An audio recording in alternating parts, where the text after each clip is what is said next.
live from Home Free Co-working Space.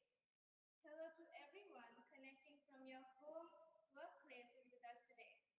Rotaract 101 started 5 years ago as a club service level orientation program by the Rotaract clubs of Colombo Midtown and ACBT, and has gradually branched into the council and now an international level initiative, as we have many Rotaractors joining with us today from all over South Asia.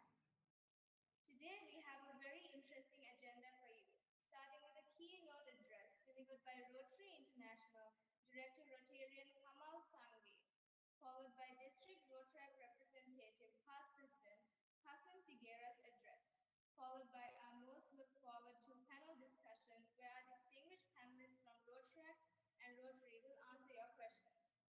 We are broadcasting live from Home Tree Co-working Space. Starting off the show with a very special individual connecting with us all the way from India, Kamal Sangvi. He studied from St. Paul's School, Darjeeling, and graduated in Pharmaceutical Sciences from Kasturba Medical College. Mm, Kamal is currently the managing director of his family-owned banking, financing, and construction business. Member of the Rotary Club of Dhanbad, served as the governor of District 3250 in 2005 to 6. He currently serves Rotary International as Rotary International Director 2019 to 21.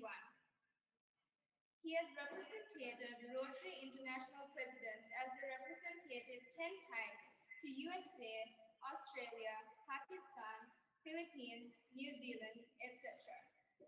He served Rotary International as International Training Leader Member, RI Leadership Development and Training Committee Member, RI Rotaract and Interact Committee, RRFC, RPIC, Chair Rotary Institute, Chair Presidential Conference, Chair Rotary South Asia Summit, Chair GETS.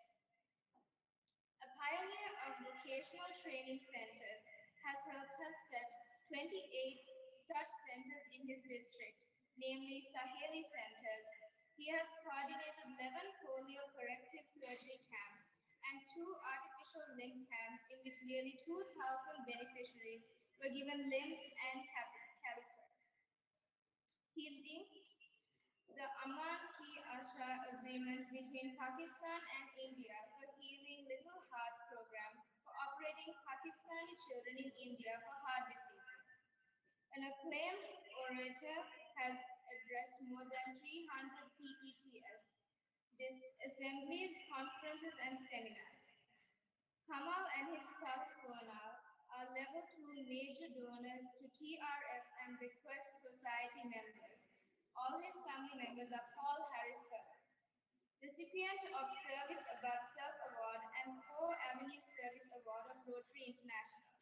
Citation for Meritorious Service and Distinguished Service Award for the Rotary Foundation. Married to Sonal, who is also an active Rotarian and Inner Wheel member. A qualified architect helps Kamal in the family-owned construction business. Kamal and Sonal have 2 children, Fab, who is pursuing PhD in cancer cell biology in Germany, and Ravishu, who is working with Swiss Bank. Addressing us on Elevate Rotaract and its policy changes, Rotary International Director Rotarian Kamal Sangvi.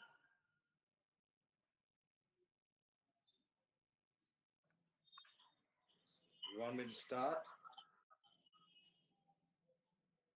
Do you want me to start? Yes. Okay. All right. Thank you so much for having me here, all you, the builders of the nation. I always believe that Rotaractors are the builders of the nation, and not only do you build your nation, you also build Rotary. You are the ones who are the future. You are the ones who have the metal. You are the ones who have the intelligence, the resolve to do something good in the world. Because you are the torchbearers of the world. The world as it's going to come is going to be shaped by each one of you here. So heavy lies the onus on your shoulders. because what you do today is what is going to happen and being going to be followed for years to come from now onwards. So it is your intelligence, it's your resolve, how to lead your life is what is going to change the world. Having said that, let me tell you there are two things common. 101, yes, my batch of governors is called 101. So this name does excite me all the time, 101. So I'm a 101 governor because I was the 101st year of Rotary, and that's the batch we were. So thank you again for having invited me to this fantastic meeting, because every time I come to a Rotaract meeting, it is absolutely exhilarating and rejuvenating. I do get an opportunity to rekindle myself, realign myself, rethink myself, and redo things which I want to do in a different format in align with your intelligence. So thank you again for having me here and listening to me. So let me just start. Before I was coming to this meeting, Satan came down. Satan came down from hell, and he came and whispered in my ears, "Is Kamal, where are you going?" I said, "I'm going to a 101 Rotaract meeting." He says, "Why are you going to a Rotaract meeting? They are too weak. They cannot withstand the storm." And then I turned around and I whispered back in the Satan's ear and I said, "Satan, you're all wrong. Rotractors are the storm. You are the storm. You are the ones which are going to make and change the way the wind blows. You are the ones who are going to change the way things work out in this world." So having said that, let me share a small story with you. This is a story of a little boy. A little boy, there was a sage, very intelligent sage, was sitting around a wishing well, and he was sitting there. So this little boy goes up to this sage and talks to the sage and says, "I understand, sage, you are a very, very wise man. I would like to know the secret of life." So when this young boy asked the sage thought for some time, and then he looked upon the youngster and replied, "I have thought a lot in my lifetime, and the secret of my entire life and success can be summed up in just 4 words."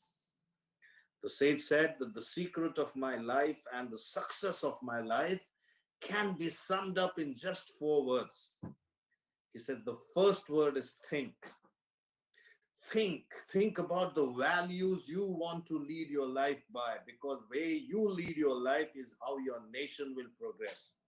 The way you Rotractors lead your life is how your Rotract is going to progress.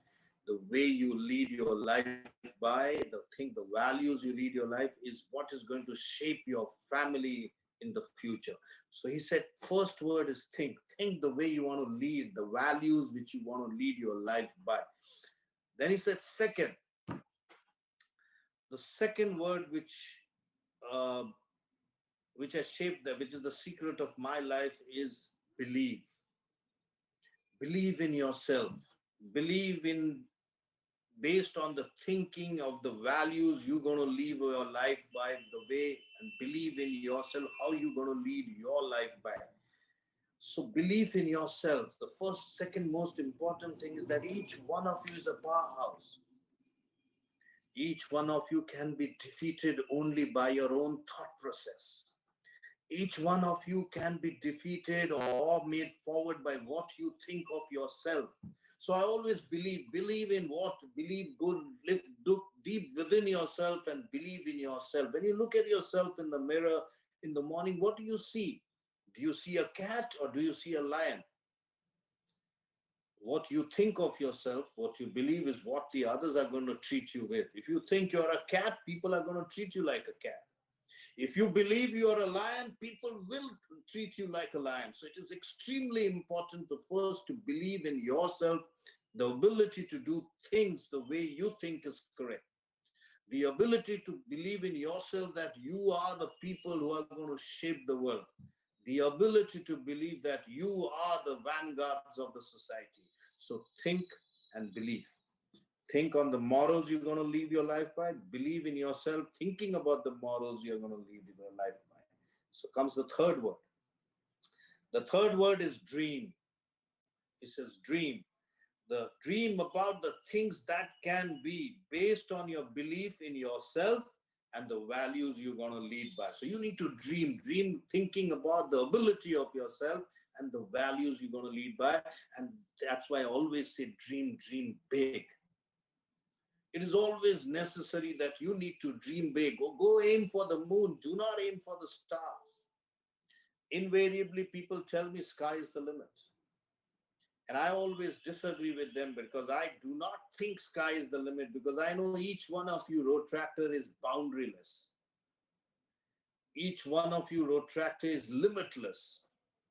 Each one of you Rotractors can cross any frontiers in the life because you are the people of action. And I always believe Rotaract, the another word for Rotaract is Rotarians in action. And that is why I always said that first and foremost step for success in your life is your belief in yourself and your ability to do things differently. Your ability to make a mark, the ability for pursuing your dreams. And that's why I say dreams have to be large. There is no point dreaming which are small dreams. They are for normal people. You are Rotractors. You are not normal people. You are the people who are going to bring light in the world. You are the people who are going to bring smiles on other people's faces. You are the people who believe mankind is your business. And mankind cannot be a business of people who are limitless, because every action which you take breeds miracles. When you Rotractors give sight to the blind, when you give food to the hungry, when you give water to the thirsty, that is nothing short of a miracle. Go ask that person who is blind, and when you look after him and get him the eye surgery done, for him, it is nothing short of a miracle. So each one of you is the magic creator. Each one of you is the magician. So you need to dream big. Let your imagination grow. You already have wings. Each of you have wings. You just got to let it go, fly, let it soar, let it, do things which you are. This is the only opportunity you've got to walk your talk. It's an opportunity for you to lead your life the way you want it. It's an opportunity to lead your wife in the method which you want it. It's an opportunity for you to lead your life at your own benchmarks. Do not follow other people's benchmarks. Create your own benchmarks with your dreams.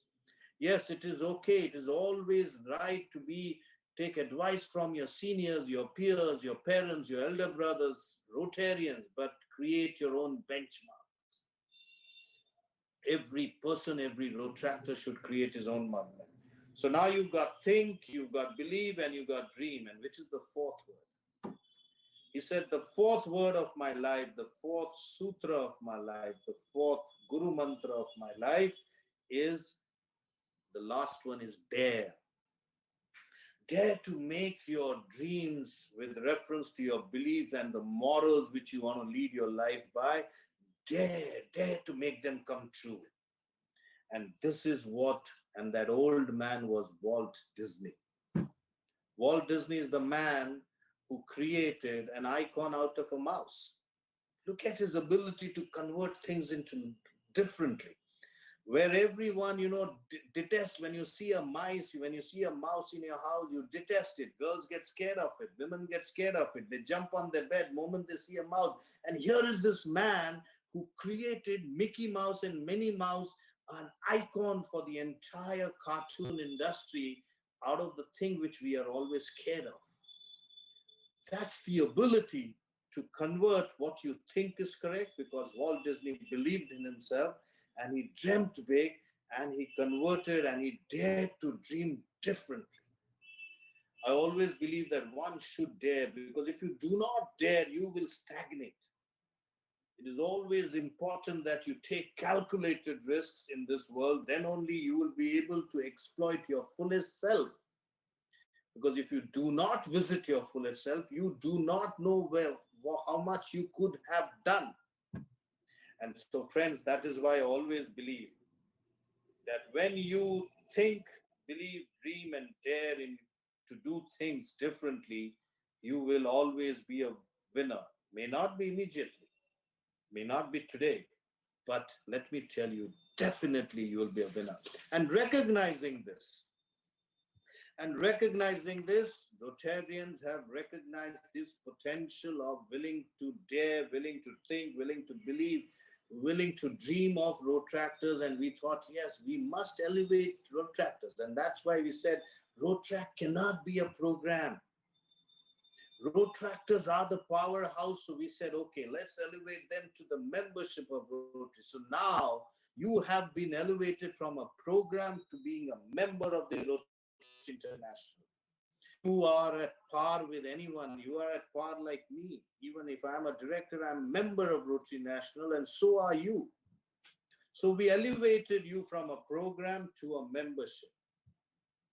So, friends, this is the opportunity. And when we elevated you to the membership, then we started thinking, how do we want to and how do we want to encourage Rotractors? How do we want to empower Rotractors? How do we want to bring them into the mainstream? How do we want to amalgamate Rotract into Rotary? And then came a lot of thought processes. The first thought process came is with reference to age. And there were a lot of discussions on the board. Let me tell you, I was the first one who opposed this thing that limit.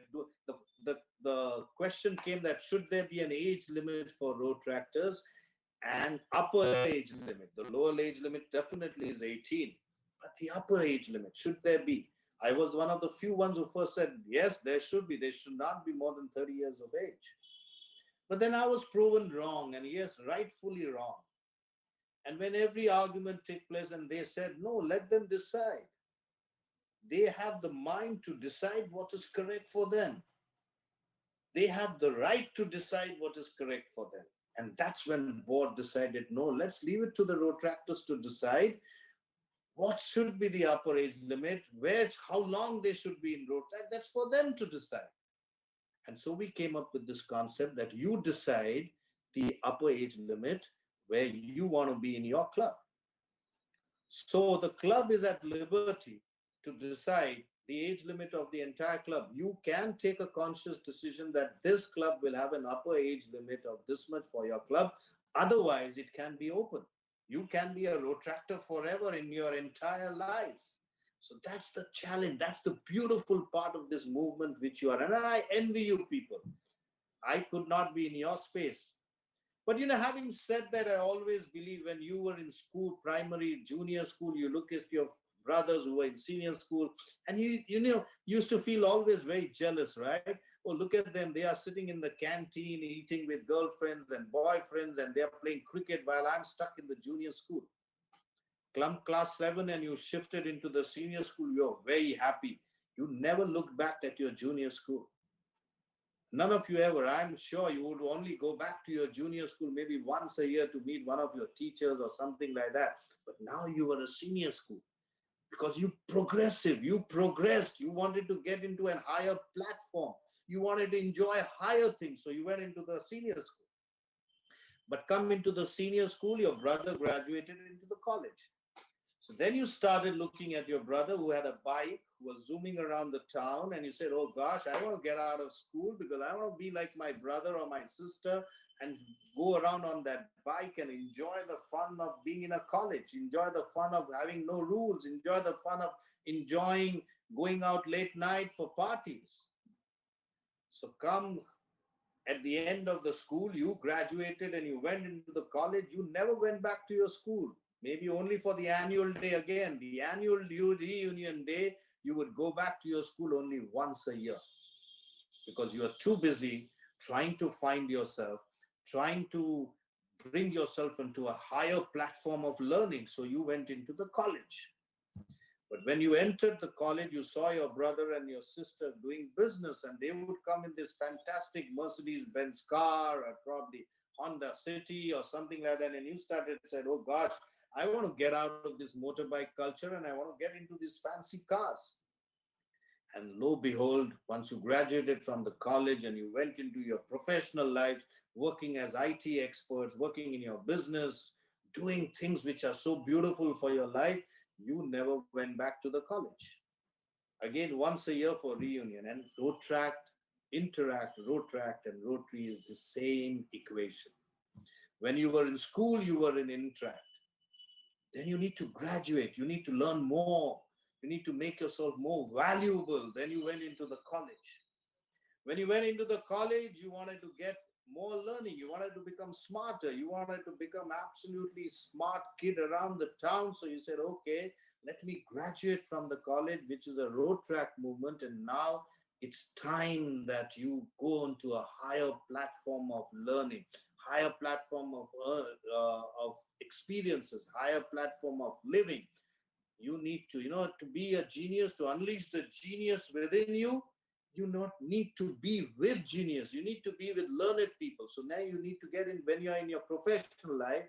You need to, if you want to explore your fullest potential and you want to dream big, you want to dare, you need to get into Rotary. But you know what? I'm not telling you leave Rotaract. You can go back. That's the new fun about being a Rotarian and a Rotary. So we are telling you be a dual member. You can be a Rotractor and you can be a Rotarian. But to elevate yourself, you need to be shifting to Rotary fast, because that will give you the opportunity to go out into the world, into the uncharted territory, and make good yourself. Coming to that, then came the next thing. So even the DRR, if district road track representative, the district can decide. The road track representative can be determined. The relevant age can be determined by a committee formed by the district. So you can choose that. However, the road track age limit, upper age limit, cannot be decided by the district. It can be only decided by the club. Now come to the second question. What happened? We said, okay, if you're going to become a member of Rotary, should there be a fee or should not there be a fee? So then Rotary took a survey of 5,000 Rotarians across the world. And you know what? Rightfully, I think this was the most fantastic decision you Rotractors have taken. We thought that most of you will say that, okay, we don't want to pay a fee. But you know what? 83% or 84% of the Rotractors who took that survey said, no, we do not want freebies. We are responsible citizens of this world and we want to pay a fee.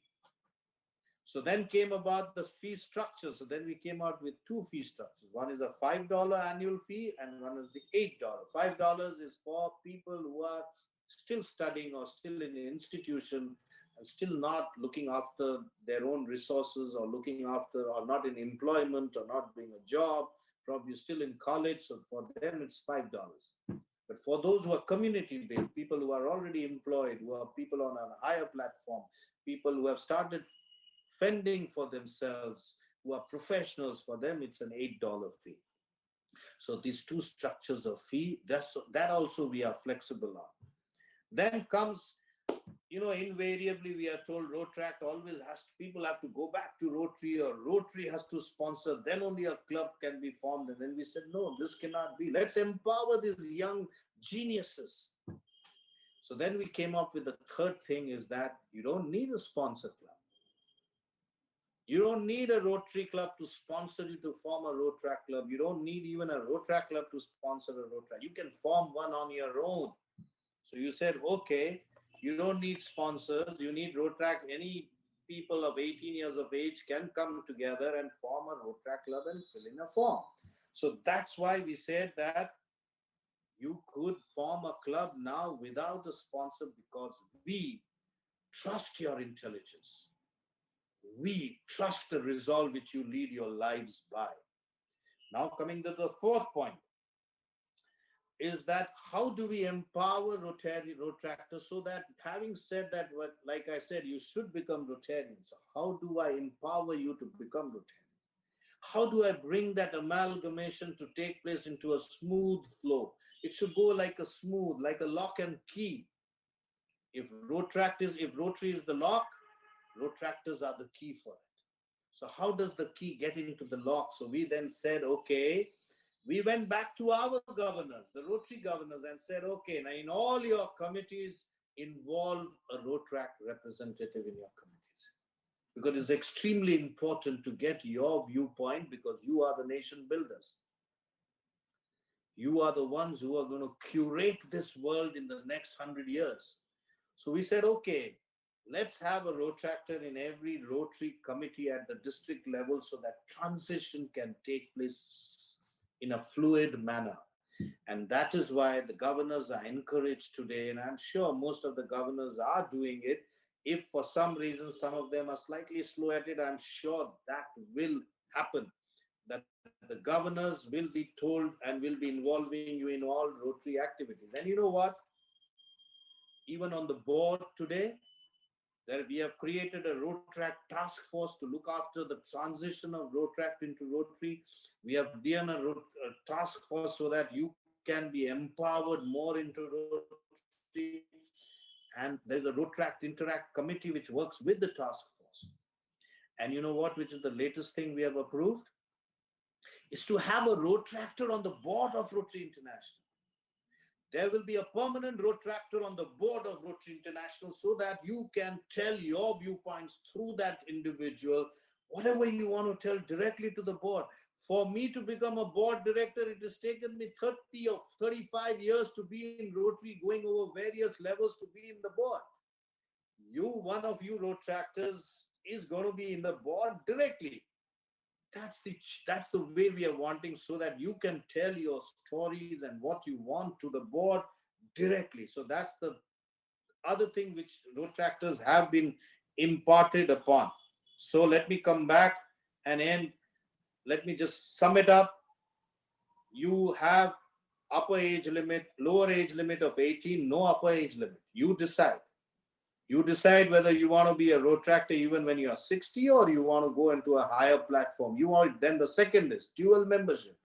You decide whether you want to be Rotaractor and shift into Rotary, or you want to enjoy the both.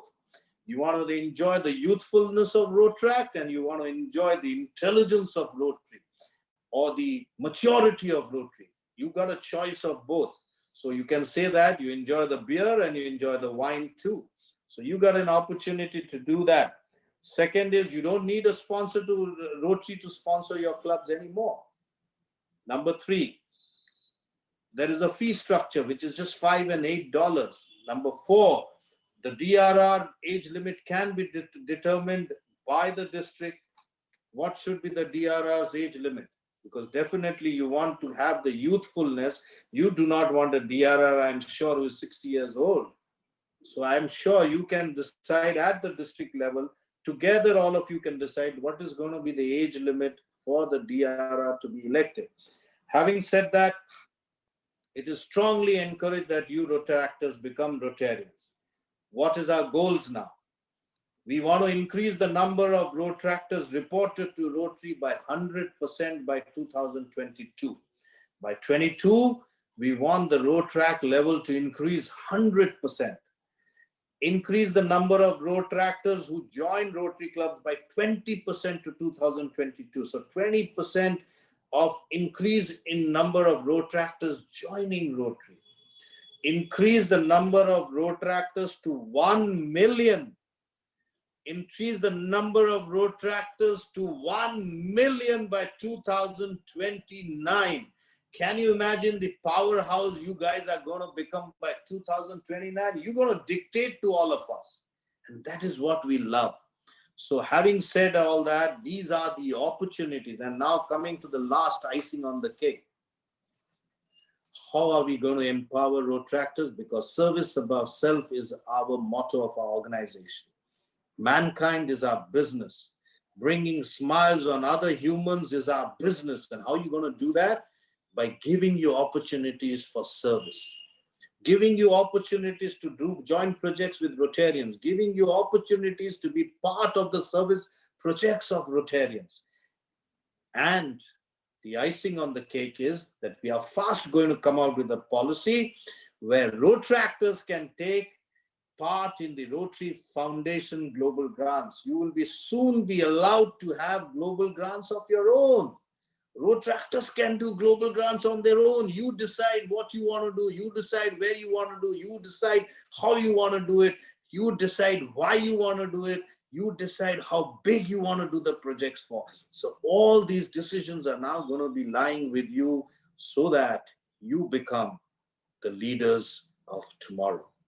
So that you will be the vanguards of the change in the world. So that you Rotaractors are going to be the next best thing in the world ever. So I always want each one of you, Unleash the lion within you. If you want to rise in this world, let me get back to the four things which I started my speech with. Think, believe, dream, and dare. Dare to do everything in the world. Dare to take every opportunity in the world. Dare to become the best in the world. Because next time when you're brushing your teeth and you look at yourself in the mirror, I want each one of you to look at yourself and say, I am the best. What are you going to say when you look at yourself in the mirror? I am the best, and I am going to make a difference in this world because I am going to be the next generation leaders because I am a millennial. God bless you all. Take care. Have a great journey into Rotaract and, of course, into Rotary again. And have a great learning experience in this 101 meeting of yours. God bless you all. Take care.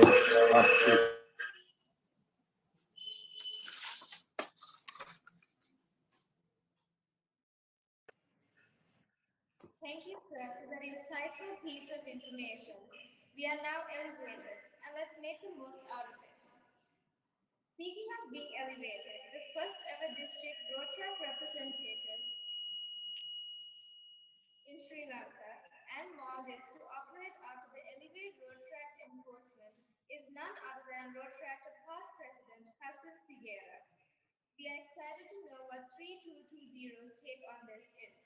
Ladies and gentlemen, this is your district Rotaract representative Hassan Sigera.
Greetings and a very good evening to all of you who's joining from the live streaming of YouTube channel of the Rotaract Club of Colombo. Well, Rotaract Sri Lanka and Maldives being one of the most distinguished, also special districts in the whole world when it comes to the impactful service that we carry out. And when it comes to our ability to make a difference, this year, especially with the new changes that are taking place, such as the Elevate Road policy change, which elevates the status of Rotaractors worldwide, we are definitely having a different take as to how we want to tackle the challenges and also the opportunities that we are presented with the new changes that are happening. Well, that being said, Rotaract Sri Lanka and Maldives this year, we wanted to make a difference in terms of the impact that we have as the leading youth organization in Sri Lanka as of now. Well, with a membership of close to 5,700 Rotaractors and also 73 clubs which are exponentially growing across the 9 provinces of Sri Lanka and soon reaching out to the masses of Maldives, we are definitely excited to provide a novel experience, a new dimension and a new set of opportunities to our Rotaractors. The first change that we are looking at is how the perception of Rotaract, especially in our community, needs to be changed. Well, Rotaract in most part of the island is perceived as a yet another community service organization. But is it the case? We Rotaractors know ourselves better that we are not just a community service organization, but we are very much specialized in carrying out some of the largest and most impactful projects in the whole country and at times in the world when it comes to Rotaract. So the first change that we intended to do is to rebrand Rotaract as a professional movement. Now when it comes to Rotaract being a professional movement, how is that going to impact our membership? First and foremost, our biggest requirement was we wanted to pass on a new set of responsibilities and new set of opportunities for our Rotaractors to learn, groom, and to acquire a new set of skill sets. So these skill sets that we are talking about are definitely life-changing. One prime example is a new initiative that we are carrying out with the name Influencer. Influencer is a novel initiative which will feature some of the largest masterminds and corporate leaders who will provide one-on-one mentorships to our own Rotaractors. Now, some of the largest corporate leaders, irrespective of your field for your life, will be there to mentor you.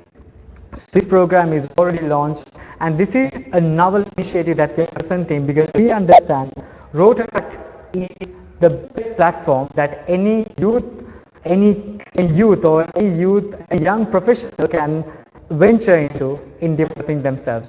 You can be a business enthusiast, you can be a finance enthusiast, you can definitely be someone from an engineering background, but irrespective of the set of field or set of vision that you have for your career, the program Influencer will give you more opportunities to grow yourself.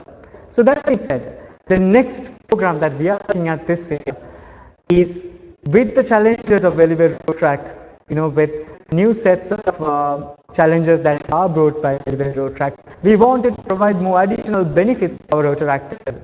So we have digitalized how we proceed. We have brought in more PR elements and we have utilized our strength as a diverse movement.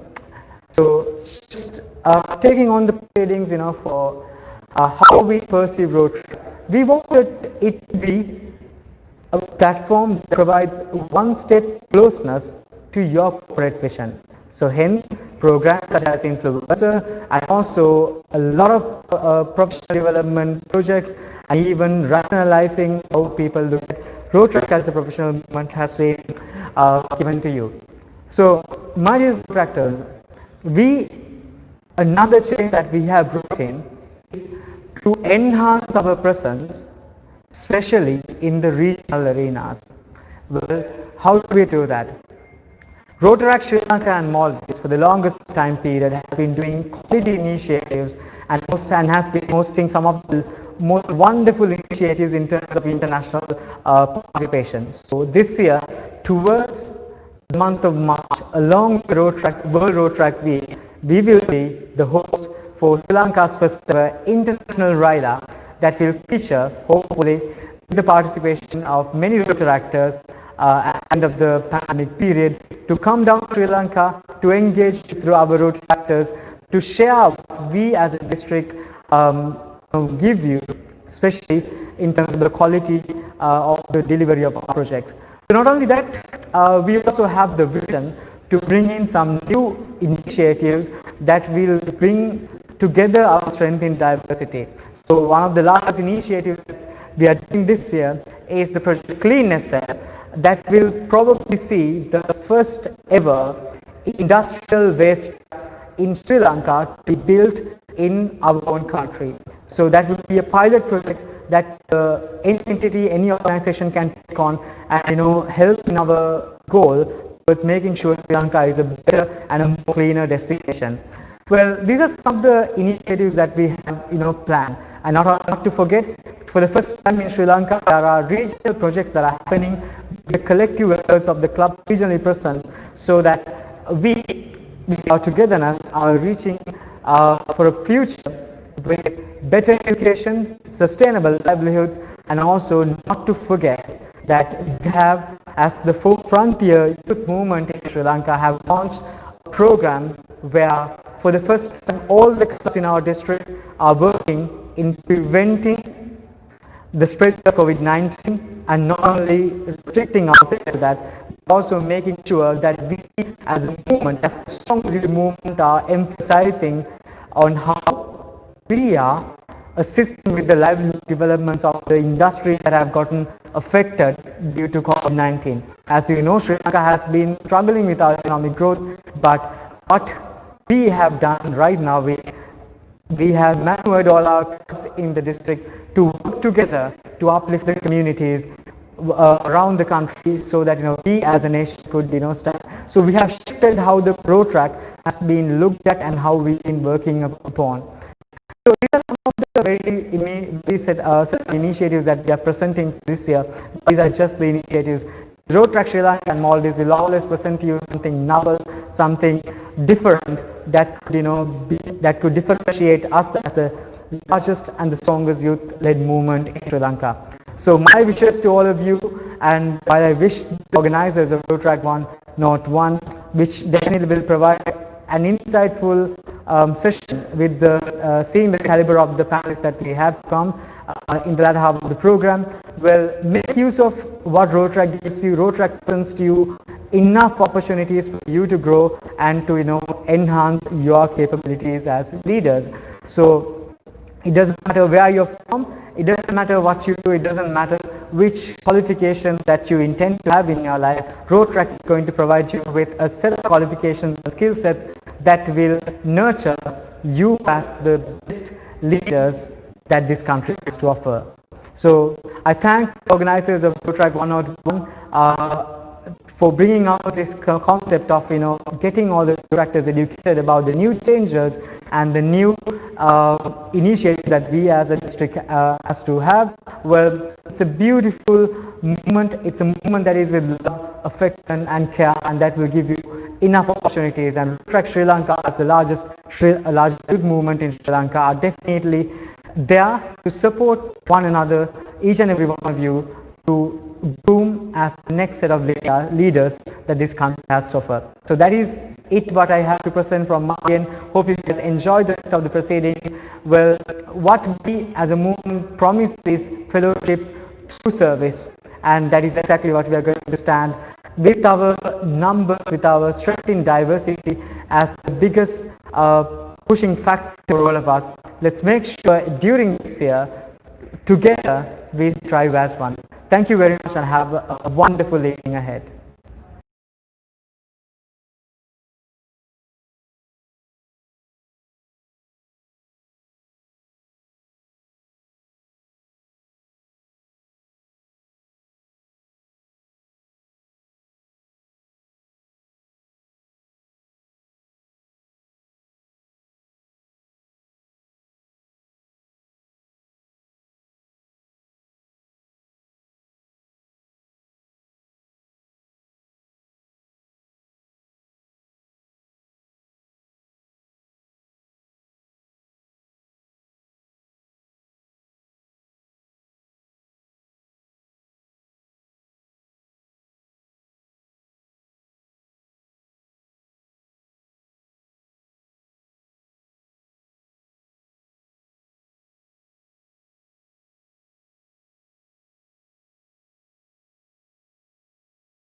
the ABC of Rotaract. We opened it up this time. And yes, we heard you very well. We received loads of questions. We have gathered veterans from Rotary and Rotaract backgrounds to address your questions live from Home Tree Co-working Spaces, Colombo 5. I would like to hand over the mic to Darshita Gamage, who is our esteemed panel moderator for the evening. Darshita Gamage joined the Rotaract movement in 2014 as a member of the Rotaract Club of University of Kelaniya. He served as the Director of Professional Development of the Rotaract Club of University of Kelaniya in 2015 to 16. Darshita then served as the editor for Rotaract District 3220 Sri Lanka and Maldives for 2016 to 17 and was later appointed as the Assistant Rotaract Representative for 2018 to 19. He is a volunteer and activist. He co-founded Impact Voices in 2019 and remains an advocate for volunteerism, peace and sustainable development. Taking over from here, Darshita Gamage.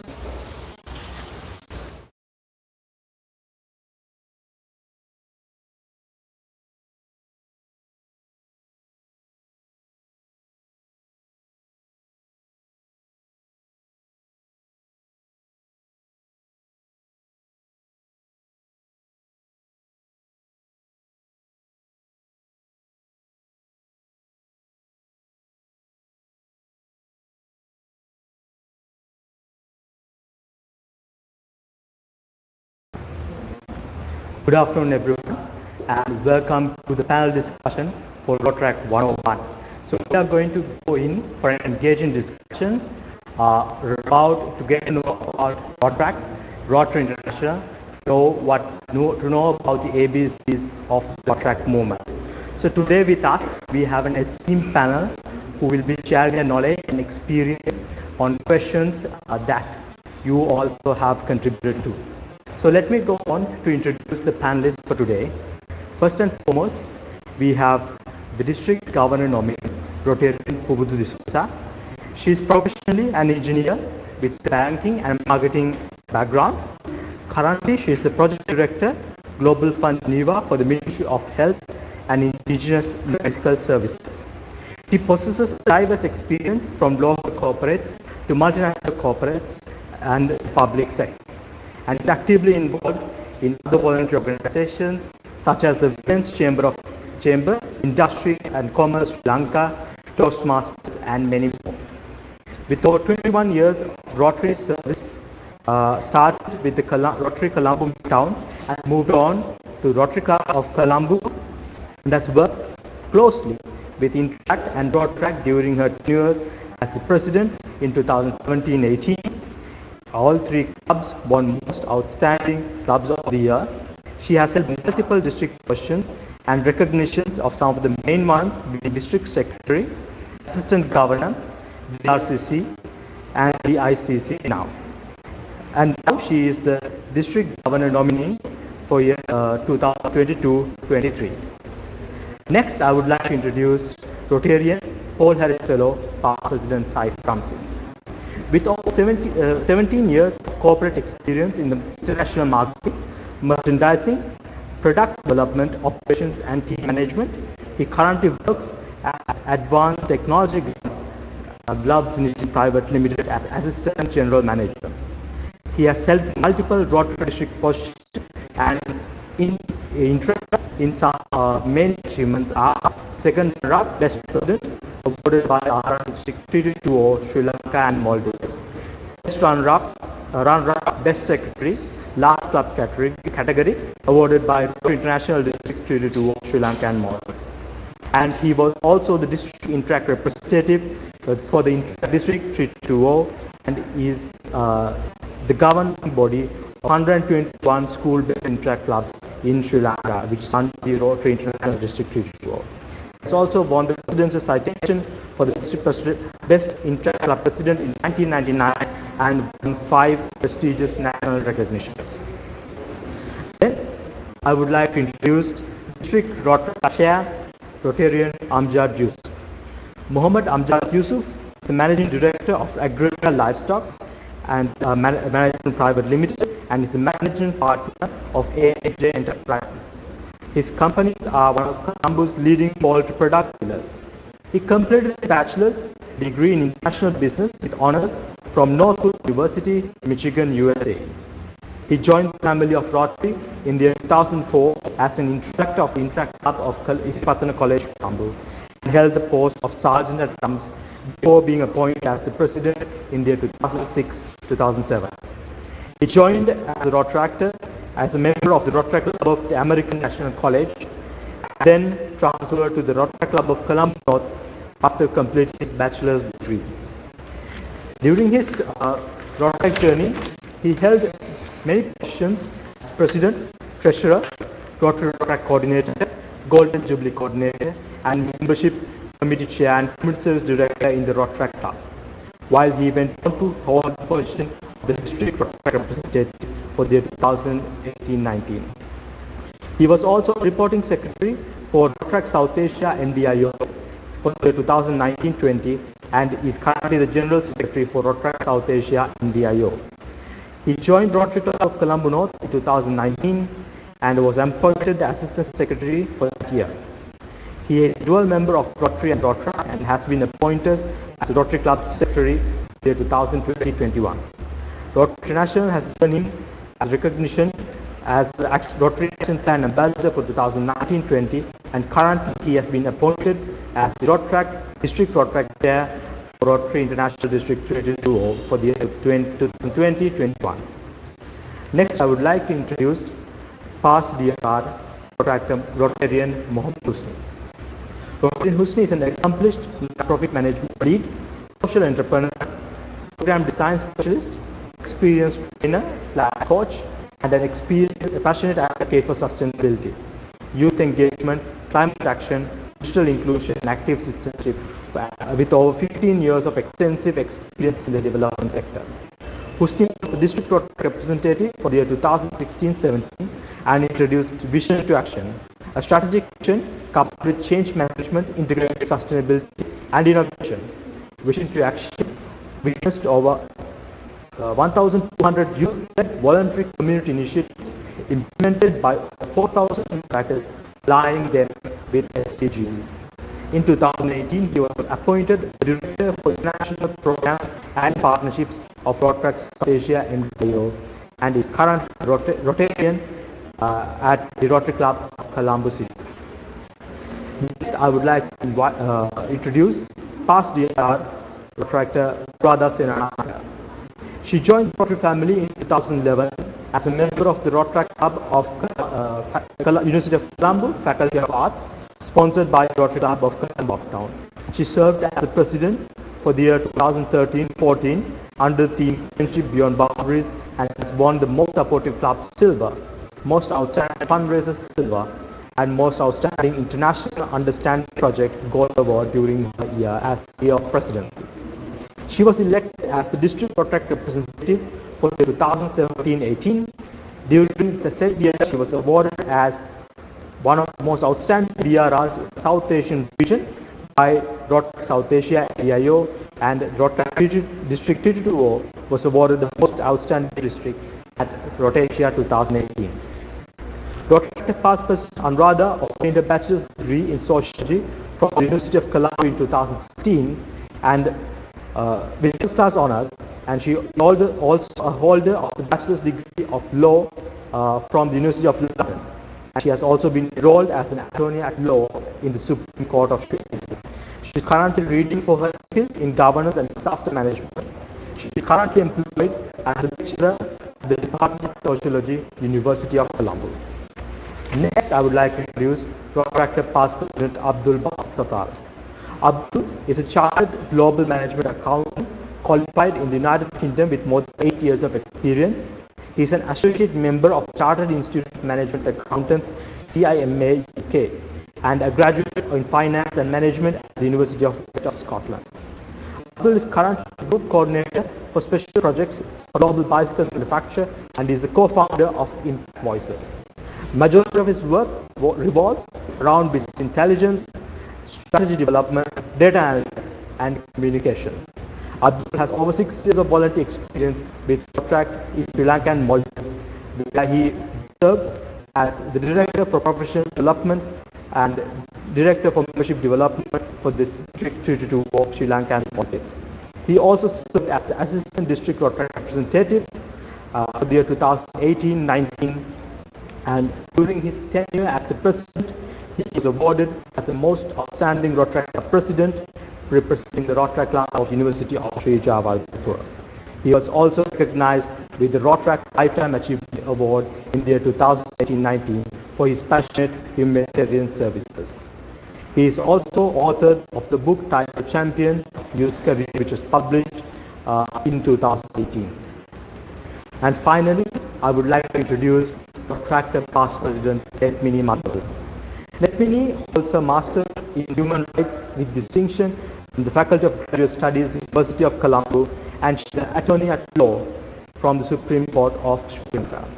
And she possesses a bachelor's degree in law from the Faculty of Law, University of Colombo. In her Rotaract career, she was Assistant District Rotaract Representative for the 2019-20, Joint Director, Cluster and Regional Engagement for the 2017-18, and she was also the Director of Community Services for the Rotaract Club of University Alumni for the 2016 and 17. Netmini also served as the President of the Rotaract Club of Faculty of Law, University of Colombo for the year 2014 and 15. So, ladies and gentlemen, this is our panel for today. But before we move on to the panel, let's quickly have a look at one of our patron videos. Hi, I'm Seema Luthra from Home Tree Co-working. We are a co-working space where we share knowledge, inspiration, and ideas to bring to life our craziest and wildest dreams. At Home Tree, you have the freedom to choose where you want to work from every day. We've put a lot of thinking into designing each room. So if you want to be surrounded by nature and be inspired by vibrant art, you can check out our garden co-working room and work from there. If you want to sink into the vastness of the ocean, calm your mind and focus, you can check out our ocean co-working room. If you want to have a coffee and be in a cafe-styled environment, you can check out our Changemaker Lounge. And finally, you can even work from our living room space and be inspired by the bougainvillea wall art here and the bright sofas and environments.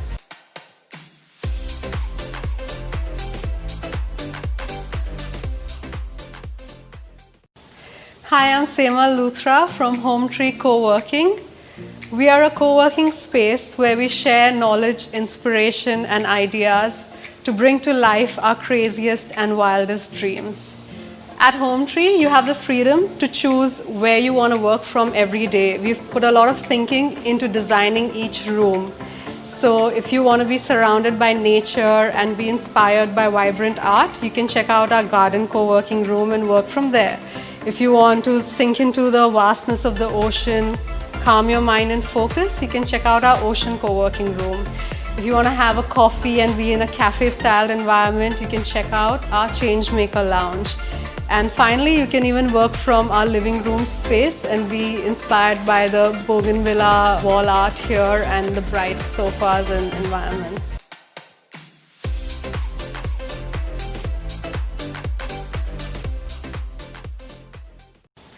Hi, I'm Seema Luthra from Home Tree Co-working. We are a co-working space where we share knowledge, inspiration, and ideas to bring to life our craziest and wildest dreams. At Home Tree, you have the freedom to choose where you want to work from every day. We've put a lot of thinking into designing each room.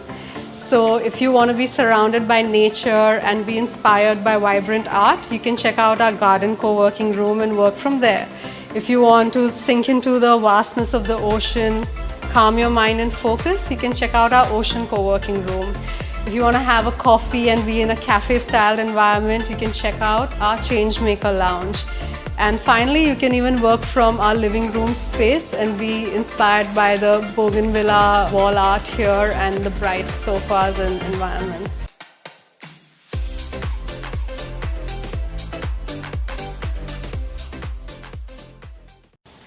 Hi, I'm Seema Luthra from Home Tree Co-working. We are a co-working space where we share knowledge, inspiration, and ideas to bring to life our craziest and wildest dreams.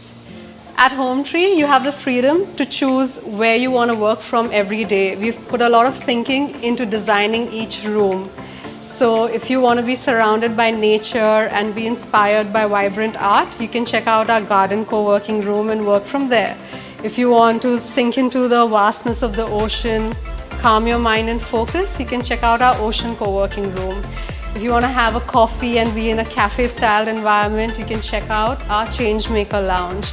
And finally, you can even work from our living room space and be inspired by the bougainvillea wall art here and the bright sofas and environments.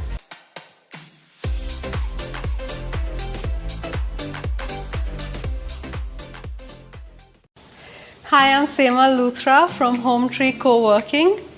We are a co-working space where we share knowledge, inspiration, and ideas to bring to life our craziest and wildest dreams. At Home Tree, you have the freedom to choose where you want to work from every day. We've put a lot of thinking into designing each room. So if you want to be surrounded by nature and be inspired by vibrant art, you can check out our garden co-working room and work from there. If you want to sink into the vastness of the ocean, calm your mind and focus, you can check out our ocean co-working room. If you want to have a coffee and be in a cafe-style environment, you can check out our Changemaker Lounge. And finally, you can even work from our living room space and be inspired by the bougainvillea wall art here and the bright sofas and environments.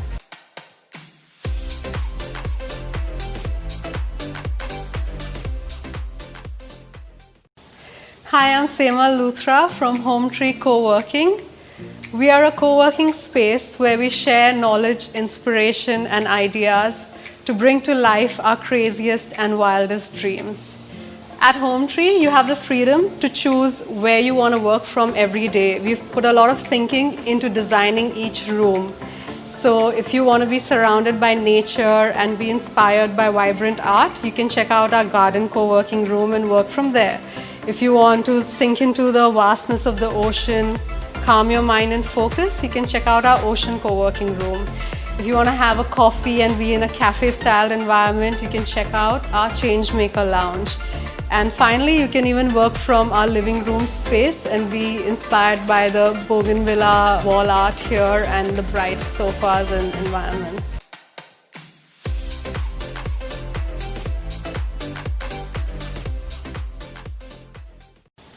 Hi, I'm Seema Luthra from Home Tree Co-working.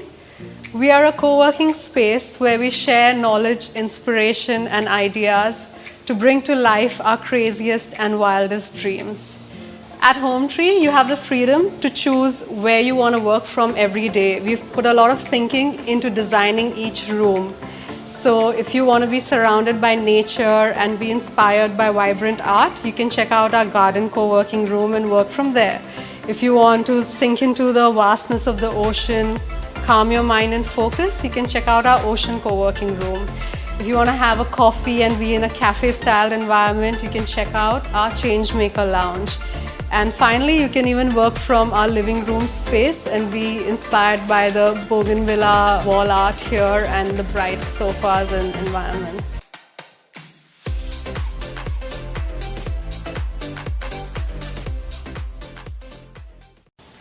Hi, I'm Seema Luthra from Home Tree Co-working. We are a co-working space where we share knowledge, inspiration, and ideas to bring to life our craziest and wildest dreams.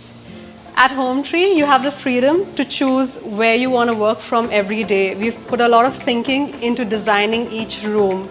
So if you want to be surrounded by nature and be inspired by vibrant art, you can check out our garden co-working room and work from there.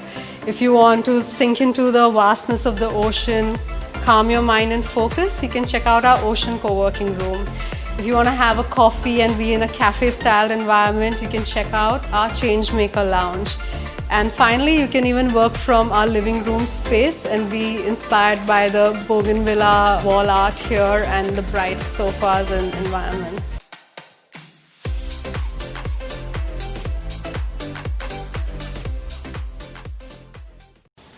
Hi, I'm Seema Luthra from Home Tree Co-working. We are a co-working space where we share knowledge, inspiration, and ideas to bring to life our craziest and wildest dreams. At Home Tree, you have the freedom to choose where you want to work from every day. We've put a lot of thinking into designing each room. So if you want to be surrounded by nature and be inspired by vibrant art, you can check out our garden co-working room and work from there. If you want to sink into the vastness of the ocean, calm your mind and focus, you can check out our ocean co-working room. If you want to have a coffee and be in a cafe-style environment, you can check out our Changemaker Lounge. And finally, you can even work from our living room space and be inspired by the bougainvillea wall art here and the bright sofas and environments.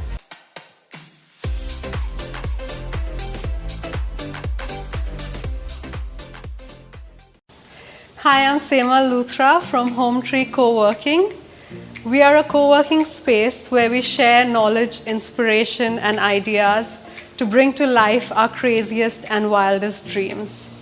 At Home Tree, you have the freedom to choose where you want to work from every day. We've put a lot of thinking into designing each room. So if you want to be surrounded by nature and be inspired by vibrant art, you can check out our garden co-working room and work from there. If you want to sink into the vastness of the ocean, calm your mind and focus, you can check out our ocean co-working room. If you want to have a coffee and be in a cafe-style environment, you can check out our Changemaker Lounge. And finally, you can even work from our living room space and be inspired by the bougainvillea wall art here and the bright sofas and environments.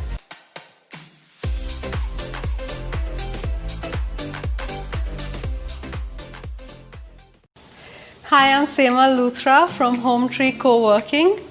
We are a co-working space where we share knowledge, inspiration, and ideas to bring to life our craziest and wildest dreams. At Home Tree, you have the freedom to choose where you want to work from every day. We've put a lot of thinking into designing each room. So if you want to be surrounded by nature and be inspired by vibrant art, you can check out our garden co-working room and work from there. If you want to sink into the vastness of the ocean, calm your mind and focus, you can check out our ocean co-working room. If you want to have a coffee and be in a cafe-style environment, you can check out our Changemaker Lounge. And finally, you can even work from our living room space and be inspired by the bougainvillea wall art here and the bright sofas and environments.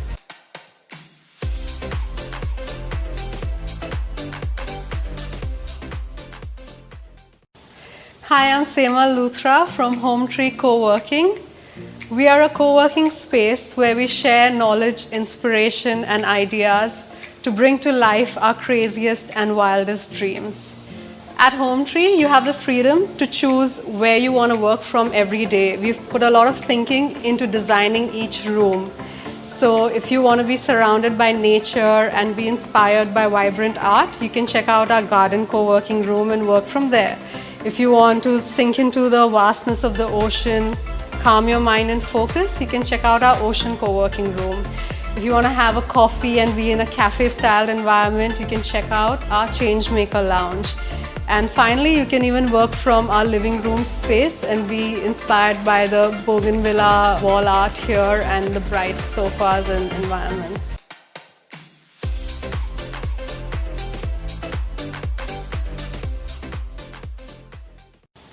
Hi, I'm Seema Luthra from Home Tree Co-working. We are a co-working space where we share knowledge, inspiration, and ideas to bring to life our craziest and wildest dreams. At Home Tree, you have the freedom to choose where you want to work from every day. We've put a lot of thinking into designing each room.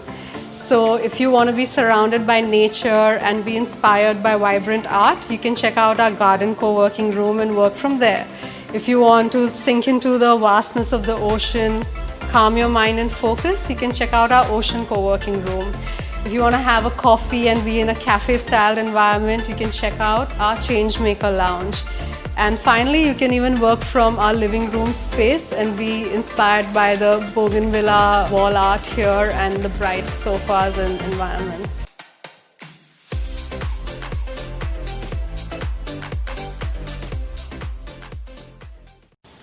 Hi, I'm Seema Luthra from Home Tree Co-working.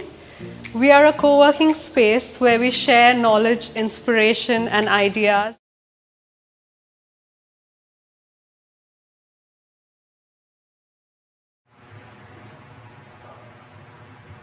Welcome back, ladies and gentlemen. You are joining us with Rotaract 101, organized by Rotaract Clubs of Colombo Midtown and Australian College of Business and Management. So we have already introduced you to our esteemed panel who will be discussing about Rotary and Rotaract and also how the movement has functioned in. So without further ado, I'll move on for my first question. I'm going to direct this to the District Governor for the 2022-23 Rotary Business Oyster. Ma'am, how did Rotary start and expanded into its three parts of Rotary, Rotaract and Interact?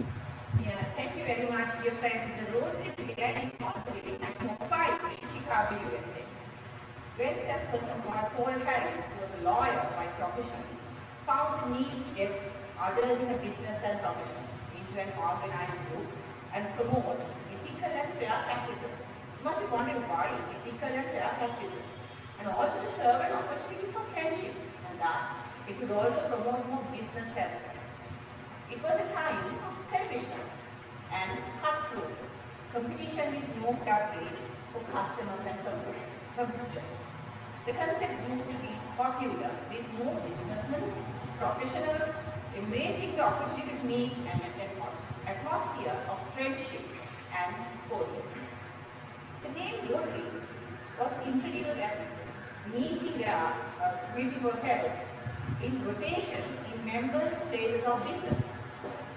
What started in one in US in 1905 grew rapidly and currently worldwide. We're very proud to say we are nearly 1.2 million members across more than 200 countries, presenting more than 35,000 clubs. So, you asked me the question how this whole Rotary movement moved into the Interact and Rotary. Rotary was keen, very keen to expand, to introduce program for youth, young adults. Hence, at that time, the areas thought, why not Interact and Rotary? Interact was started in 1962 at the Melbourne High School in Florida, US, for the age group of 14 to 18. But we know that today, Interact falls into the age of 12 to 18. The name Interact, interesting, was coined with the words international and action. International and action for Interact. Interact strives to promote service, friendship, and the cultivation of character and personality building among the school-going youth. What happened to the Rotaract? Rotaract was started in 1968 in North Carolina, USA. The first club being the Rotaract Club of North Carolina, the child.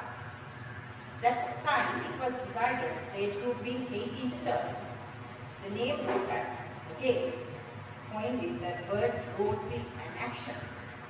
You could see the changes and had similar goals like it with Interact, but with added commitment to promote high ethical standards because the Rotaract are young adults in business and profession. It is believed that it was a continuation from Interact experience to the youth once they left school and was primarily into the community-based clubs. But now you know that there are institute-based clubs with the being of high schools. In recent times, we know that the good news is Rotaract has gained much in being elevated and is now formed of Rotary membership to be on par with Rotary in terms of incorporation and operation with upper age limit of 30 being limit. So more about that I'm sure other panelists will talk about. Thank you, Rotary, for that great insights about the Rotary movement and its evolution. So next, I would like to move on to Rotarian past president side. Can you tell us what is service about self? Thank you, Darshit. Service about self, rather a philosophical question in that regard. Definitely not something that can be explained over a very short span of time. I'll try my very best in doing this. Service above self is a connotation and a motto that has been adopted by Rotary in the mid-50s, and this is service above self as a statement has been used from year 1911 in Chicago onwards.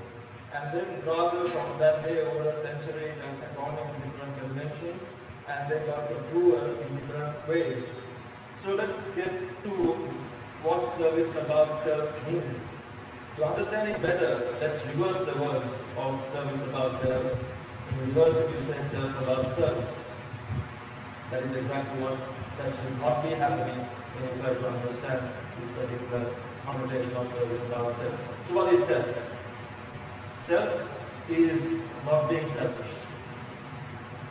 So unselfishness is what encompasses in the part of self. Then along with that comes the volunteering aspect of the entire organization. So what is volunteering? You do things for things that you don't get paid for. It comes with your heart and soul. You volunteer. We've heard so much of protractors stating on volunteering over the past couple of years, and this is exactly not being selfish and volunteering. Not being selfish, volunteering for service. Service is something that you do for some need or want of another person. So that selflessness is what encompasses in service above self, and this is what as Rotarians in practice we strive to attain over this organization. Thank you. Thank you, Rotary. Would you also like to explain what are the Rotary focus areas are? Yeah, in Rotary, all the good things that Rotary carries out in the world, number of clubs through Rotary, Rotaract, and Interact, they undertake projects in terms of service areas. So in that particular service areas, to give more focus and more emphasis to what is being done, it is categorized in 7 different ways. Starting off with, say, basic literacy and education. We know how many children and how many people in the world have no access to education who are illiterate. So Rotary has taken initiatives through young leaders like Rotaractors and Interactors to empower them for basic education and literacy. Then moving on to peace and conflict resolution. We want to promote peace at every point. We want to share cultures, we want to share values, we want to share religious beliefs, and so on and so forth. So this is the platform that promotes that. Then basic water and sanitation. We build toilet dogs, we see the hygiene conditions in the communities that we live in. Rotarians, we do whatever it takes to make sure that clean water is provided to places where it is needed.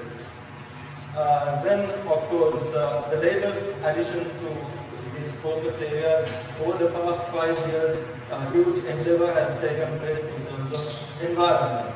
So carbon footprint, your waste disposals, and so on and so forth. So the environmental part has come into play. And also maternal and child healthcare. I know District Governor nominee who is in the health sector, even the endeavors that has been taking in terms of educating to reduce the mortality rates in maternity. Then finally, disease prevention and every endeavor that takes place for disease prevention. Prevention of COVID in terms of the stopping spread. Not only COVID, it can be malaria, it can be polio, it can be HIV, it can be anything. Rotarians empower people, take the level of education to ensure that world is a better place. Thank you. Thank you, Rotary. So I will move back towards Rotary Kubu. Rotary, can you tell us what Rotary International is and also what does the Rotary International possibly do? Okay, sure. You know, we all here thanks to Rotary International. Rotary International, or in short term we say RI, is the premier service organization in the world. It started, as I mentioned earlier, in 1905. We present Rotary clubs, more than 35,000 clubs who are its members, who are Rotarians.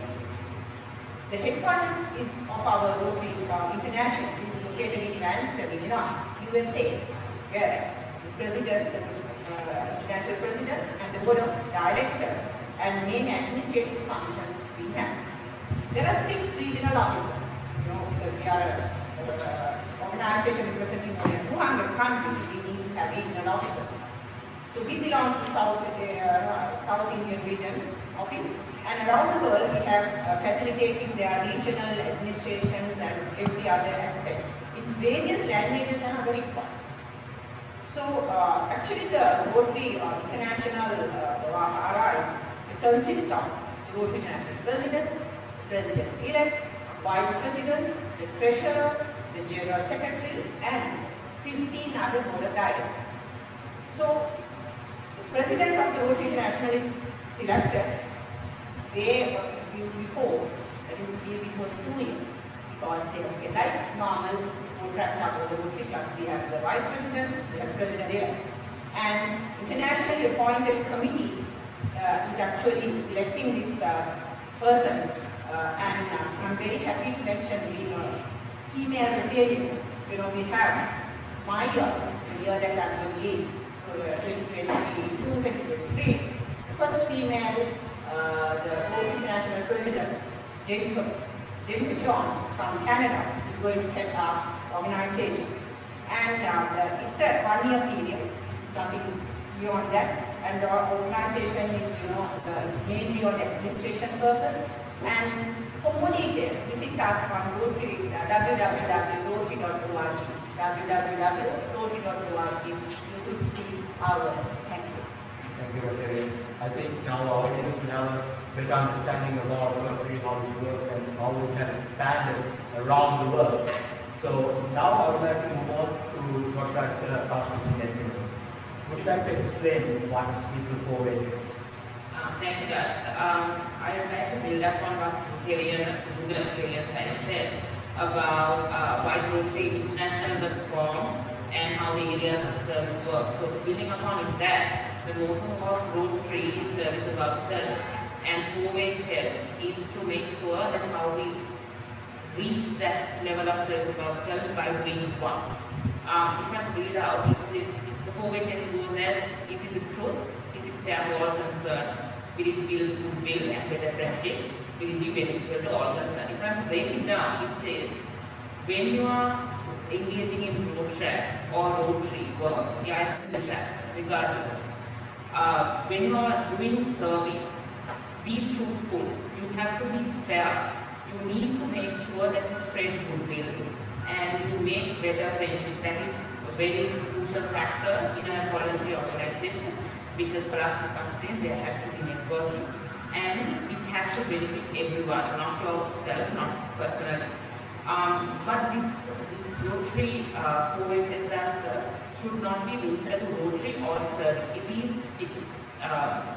It really encompasses the way of life as to how we need to live and how we need to engage with different societies and how we need to engage as a Rotaractor or otherwise in our personal capacities. So I think the 4-way test is like a driving force where we can achieve what we want to achieve as a group. Thank you, David. Would you like to tell us why should anyone join Rotaract? I think people join Rotaract for different reasons. I'll take myself as an example. So people join for a reason, they would stay for another reason, and they would also leave for a different reason. But I think most important for us is to understand why people stay in Rotaract. People join Rotaract for different reasons, but you stay in Rotaract again for various different reasons. For my example, I joined Rotaract is not the reason that I'm staying in Rotaract. Example, now, if I take into science, it's first of all, it's a resource pool. The people that we get to engage with, the people that we meet, the people that we get to build relationships, networks with. I think that's very important, especially for young adults who are trying to move from your high school to a career to your midlife. It's very important, the resources that you have. Secondly, the opportunity to try new things out. Rotaract is a movement where it's not I will come to that point, but opportunities in the sense that if I want to do something, if I put my mind into it, I can actually do things, because we have people from different calibers and we can come together and execute things. and to be self-contained, especially when you are trying, you are stressed out and you are just trying to cope up with life and the situations. It's like a way out. That's why we keep on coming back to it, regardless of how busy we are in our professional and personal capacities. Leaving everything aside, I think the most crucial thing for me personally is the service aspect to it. We can help the helpless and we can give a voice to the voiceless. So this is something, we are somewhat in a privileged society, privileged status. So it's an opportunity given to us so that we can give back. And I think last point is about how Rotaract can give you space to innovate, right? It's not a donor-driven, it's not an agenda-driven organization where if you want to do something, we saw it happening during COVID. There was a challenge and how Rotaract as a movement overcame that. So I think everything is possible in Rotaract. That's why people stay in Rotaract. It's interesting to engage and work. Thank you, Lakshmi, and I think everyone here will agree with some of those points that you have mentioned. Next, I'd like to move on to pass the other number. So, how do we think, how to be an excellent Rotaractor, and what skills are needed as a new member? How would you answer? Thank you, Darshika. So, basically this question has two aspects. Definition of an excellent Rotaractor as well as what are the skills a new Rotaractor should have. I'll start off with the definition of an excellent Rotaractor. As you know that in statistics and all we say that when it comes to a concept, it's very subjective. You have to convert into a variable to like measure it. So I'll try to tell my variables of an excellent Rotaractor because when it comes to excellence, or rather that is very subjective. The way I perceive, excellence will be different from the panelists who are seated here perceive excellence.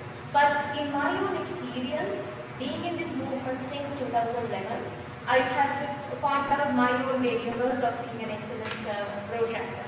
So the main thing is, now as a point which was emphasized by Nethini, she was pointing out there are different reasons. You join Rotaract for a reason, you stay in Rotaract for a reason. So after being in Rotaract at least for 3 years, if you look back and if you reflect on what you have done to the society as well as to yourself, and if there's a list of things which is there, it's not about being a very large scale thing. Even if you have changed the life of someone, your own colleague, that's what matters. So that is where, for me, you fit into the definition of being an excellent Rotaractor. Because you have done something. You developed yourself.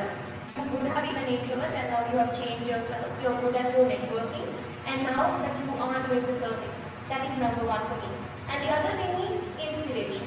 What I have realized is that being a past DRR and working with all these individuals who have seated here, we have no idea how much a platform Rotaract gives us for us to inspire other people. We don't realize that there are people who look up to us.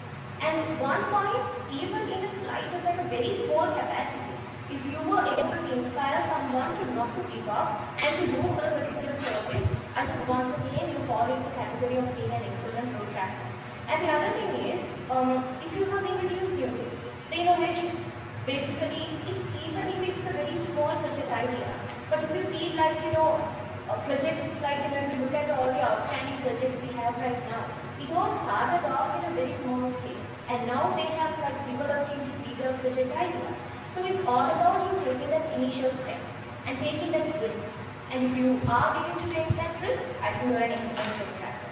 And also your balanced personality. Because as once again, I think that our question is very much connected with that, the balance, how to balance your life along with Rotaract. It's because Rotaract is not going to be your 100% in your life. This is the best distraction, as I always tell all my Rotaractors, this is the best distraction you can come to. You do the service, you have your friends, you have a good time, while you have your own professional and personal life. And then, to become a role model, because Rotaract gives you a platform to be vocal about matters which are very pressing in the society in your own way. Your particular priorities will differ from other priorities, but it's about, how to be vocal about it. That is another point I want to realize. And also, the final point I believe, for you to be an excellent Rotaractor, you should know your opportunities. When it comes to opportunities, there are scholarship ideas and your connections with Rotary. You should know your opportunities. That matters. And the second part of the question, that is the skills. So I'll quickly brush upon that. First thing is networking. You have to work with your own club, outside your club, with the Rotary family, with Rotarians, and then be eager to learn things, because Rotaract is a professional platform and we have all these guidelines and protocols, get used to them. And then the project ideas, because when we speak of, I will take a small quick example, our DRR Kasim, in his introduction, it was pointed out that at his very first Rotaract club meeting, he convinced his club to start upon this very popular project done by Rotaract Club of Canada, that is the handball tournament. So he was convincing people to do that project, and it was even our year we started off having handball.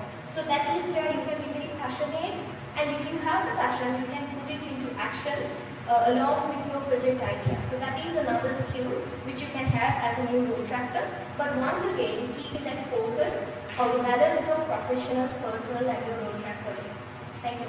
Thank you very much for that very holistic and all-around explanation. Next, I move on to past years. How to come up with an innovative project? Yeah. Thank you, Darshit, and also thank you, Rotaractors, for having me today. So let me answer this question this way. So to come up with innovative projects, first of all, I think we need to create that enabling environment to become innovative. So because I can suggest you some ideas, but it might not really help you to sort of customize your own club. So I would rather say that what needs to be done, you need to see innovative projects in your clubs or in your district. So number one, as leaders, as well as members, we need to create that environment that will support innovation. So that is the most important part of it, because the moment you create that environment within your club, it could be the way that you create this space that anyone can share their thoughts. It's a safe space for everyone. They feel free to share whatever they want. And also you make them feel that anything is accepted and you have a say. So once you create all this environment and environment to learn, environment to think openly, and then when you invest your club's focus on that, what happens is your members will start thinking innovatively.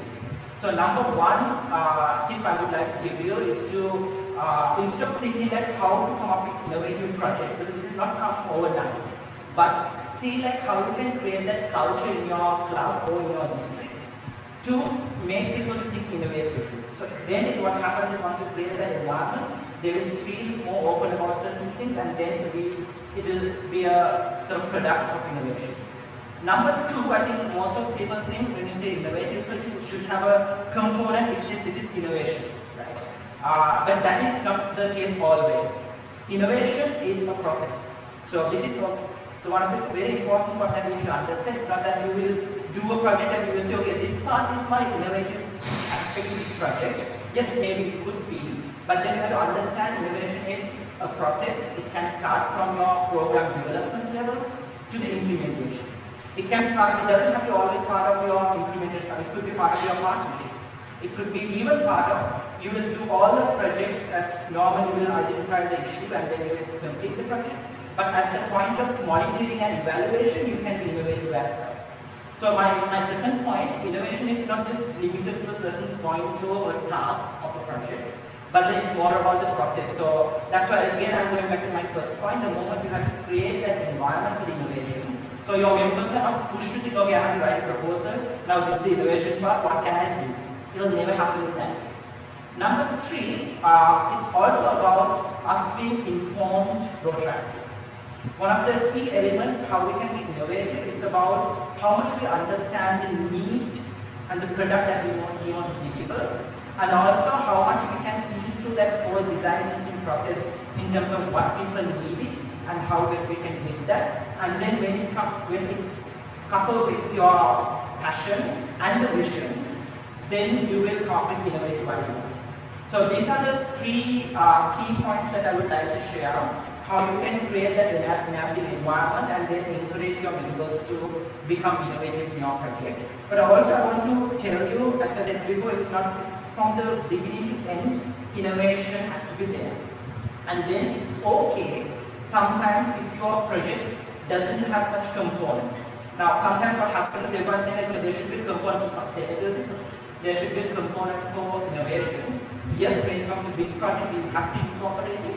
But also in Rotaract, we also understand we are not just community service organization, we have other elements as well. So it's important that you integrate that as part of your sort of thinking process. So innovation come at any point. You don't know when that will come out and when it will spark the inspiration as well. My last point for you all, if you ask like how to do innovative projects, the leaders, that's presidents, or the directors, or even the members, because in the Rotaract setup, I want to clarify, even the members are leaders, right? So everyone has like 1 year old to play a sort of significant role with the title, but after all, we all are co-creating the solutions. So very important point to remember that we need to invest in our members. So the moment we invest in our members, so it will be easy for us to sort of, make them think innovatively and also help them think through that entire process of design thinking as well. Thank you, Wisdom. And like you said, so Rotaract is not just a community service organization. I'd like to move on to Rotarian side of it. Would you like to explain why there are 4 avenues of service? Yes, talking about the avenues of service, each area Rotary has evolved over or beyond a century. So it has focused on membership, it has focused on Rotary International and its doing to the community and society. Then it has its own PR endeavors that it takes place and so on and so forth. So the next element of it is what comes as service projects. So in service projects, if you take Rotaract and Rotary, there are 3 elements which is the elements which are common. Of course, community aspect of it we have been spoken of. Then we have the internationality of it, the international service, which combines clubs which helps us getting funding to global grants and having sister clubs agreements, club agreements, sharing cultures, and so on and so forth. Then we have club service.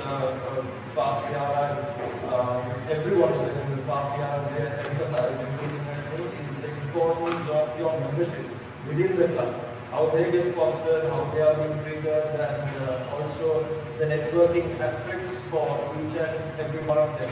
So the club service aspect.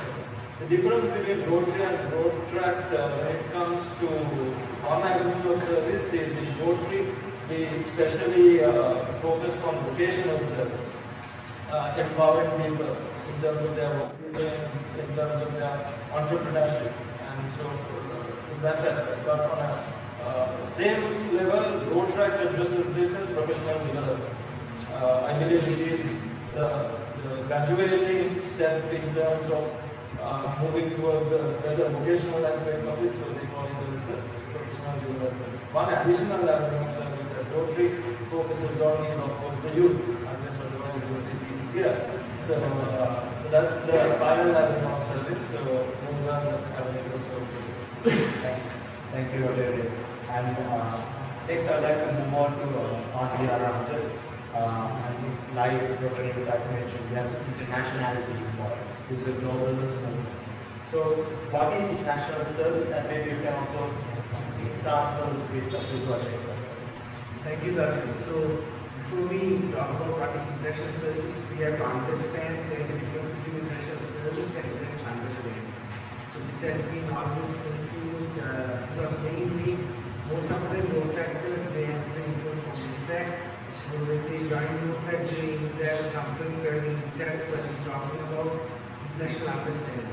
What we have to understand is that when we talk about international service in Rotaract, international understanding is far, not different entities. Because when we say international service, it talks about the opportunities we have to work on sustainable projects worldwide. Like we help the community interaction, not in the local capacity.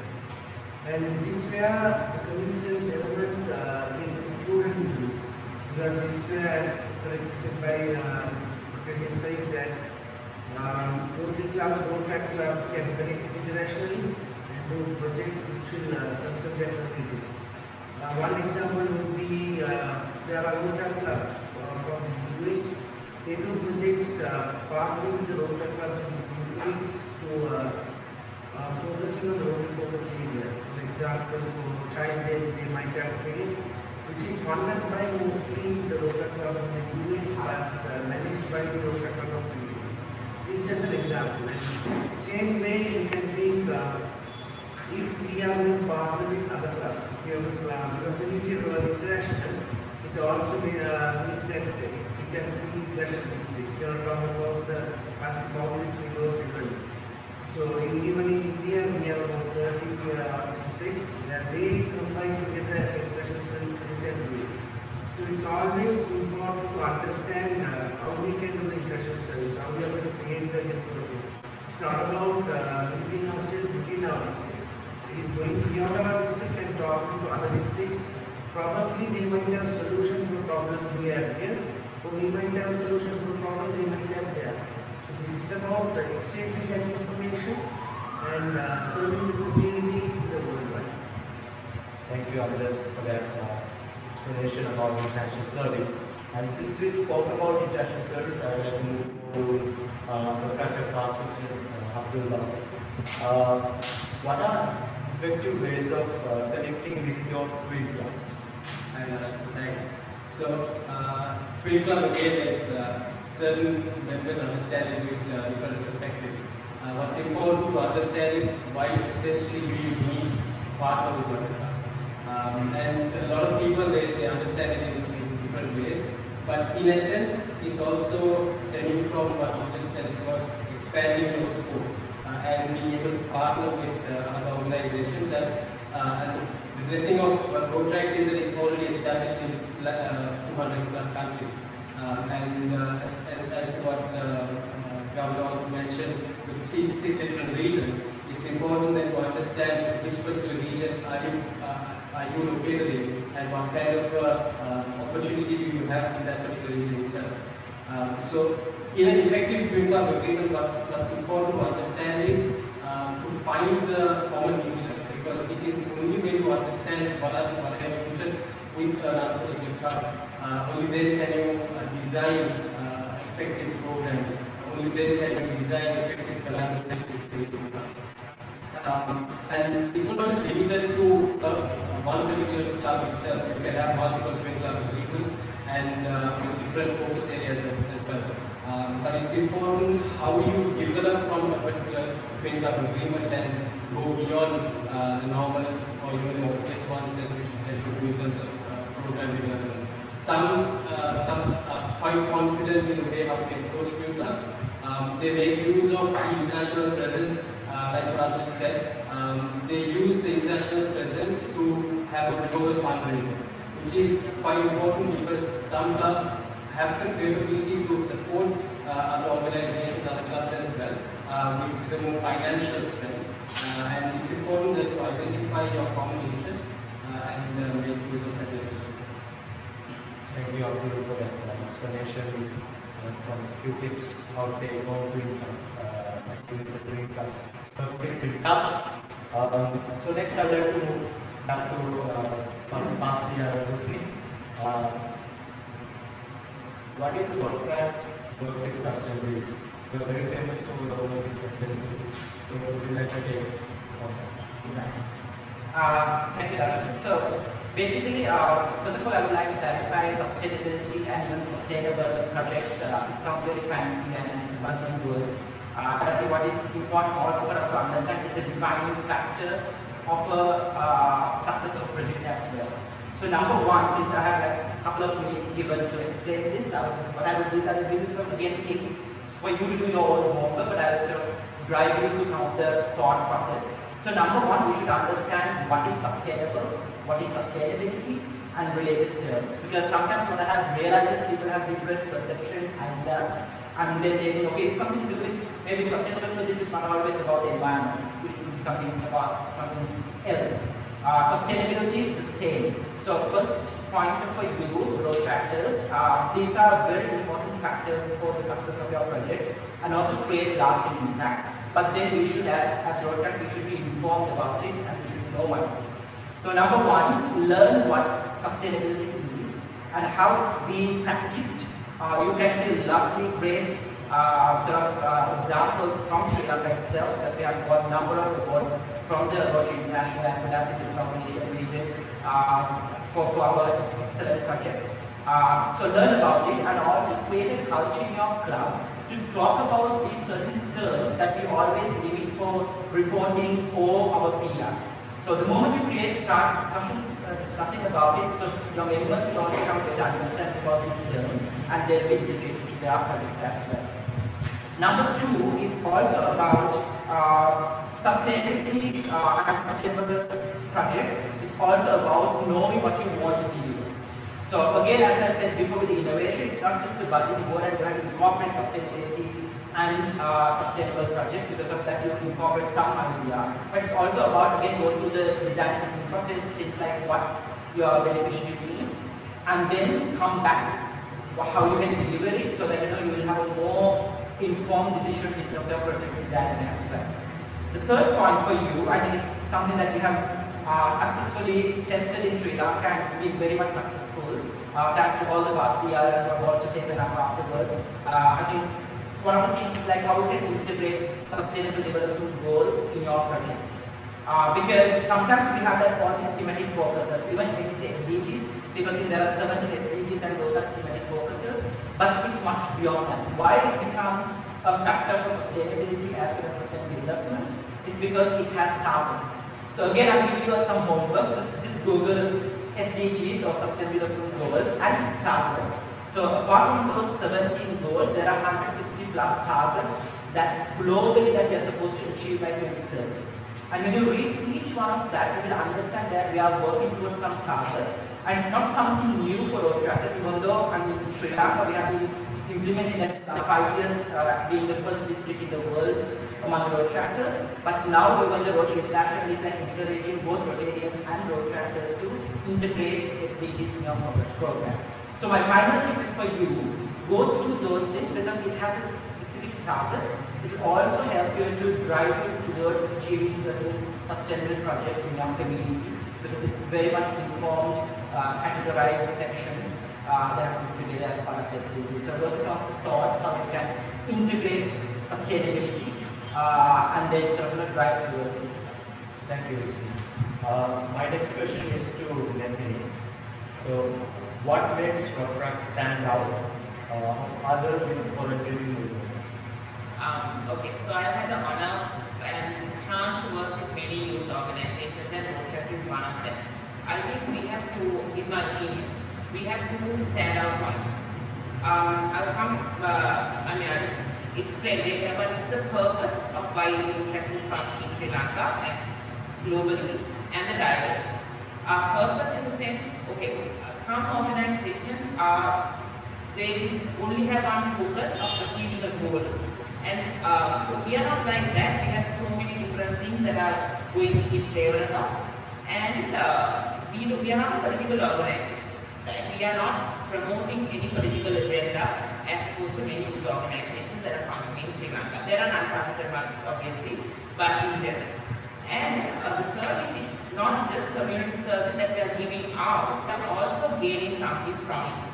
Professional development, the networks and all that. It is a plus point as opposed to other youth organizations that are in Sri Lanka. And the networking ability where we can actually, if we want to do a project, we can source everything in-house. I'll give you an example. We did the virtual conference during COVID.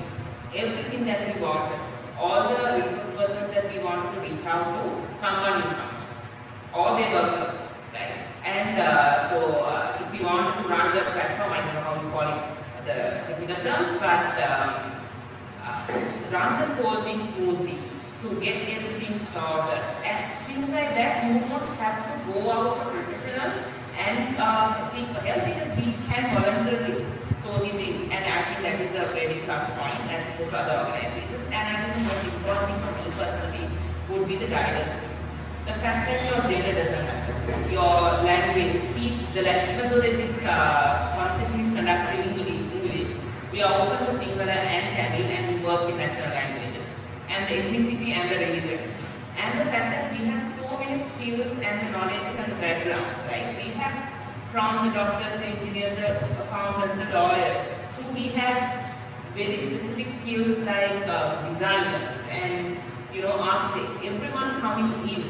And it's a mix of very young people, school leavers, and people that who are at a mid-level career professional level. So I think these are the 2 points as opposed to other organizations why Rotaract stands out for me. Thank you definitely for that wonderful explanation. Next, I move to Ishika Dominic. Why should someone transit from Rotaract to Rotaract, especially now that we have the Elevate Rotaract program going on? I think it's interesting, when I was thinking, I think that question should be more later. Just from that meeting to Abdul, just see out of 8, all the time, 5 people think. That's the secret of it. So I guess the 3 who are not there will definitely tonight. I know that there will be a call from me or the side, or I'm sure they are all ready to pass. It's not, actually you should not think as a Rotaract. You are young guys and very active, very dynamic. So you don't have to be this dual membership, I think my personal opinion. However, Rotary offers that. Now here, as Nidhini very clearly mentioned, there's several very clear benefits. May I ask, I just want to give a bit of examples from our local perspective. Networking and business relationship. Just name 5 businesses in this country. Who's leading them? Yeah. Just get the pharmaceutical industry. Famous pharmaceutical industries are Hermas, GlaxoSmithKline, name it, Astron. Leading, led by Rotarian. I'm sure you Google and see how many Rotarians in those companies. It is consumer business. Carbons, Hills. If you don't know J. Gunaratna, who is heading, the John Hills, the hotel sector. Then how about, as I said, hospitality, the Checkpin, John Hills, you name it. Everyone, most of the leading positions are held by Rotarians. And then, most importantly, the administration, the reason, government, appointments. If you really look at it, Nal Godapeva was the Rotary president, right? Harsha Zilga, who is Rotarian currently at the Colombo Regency. Administrators, the policy makers, past governor Swaminathan. So this is the networking business we're talking about. Right? Moving to the service sector, which I'm so passionate about. Getting it with Amjad, Anu, who are all talking about, this called Rotary Foundation giving the global grants. The money that we Rotarians contribute, say $1 we contribute today, which will come in 3 years' time 3 times to our country, us back. We were benefited immensely from the polio to the tsunami time, building 24 schools, even to COVID-19, more than 120 million worth of equipment, and the test kits were donated. Heartware Bank, the dying kids, very small, the age. We have set up a heartware bank at large.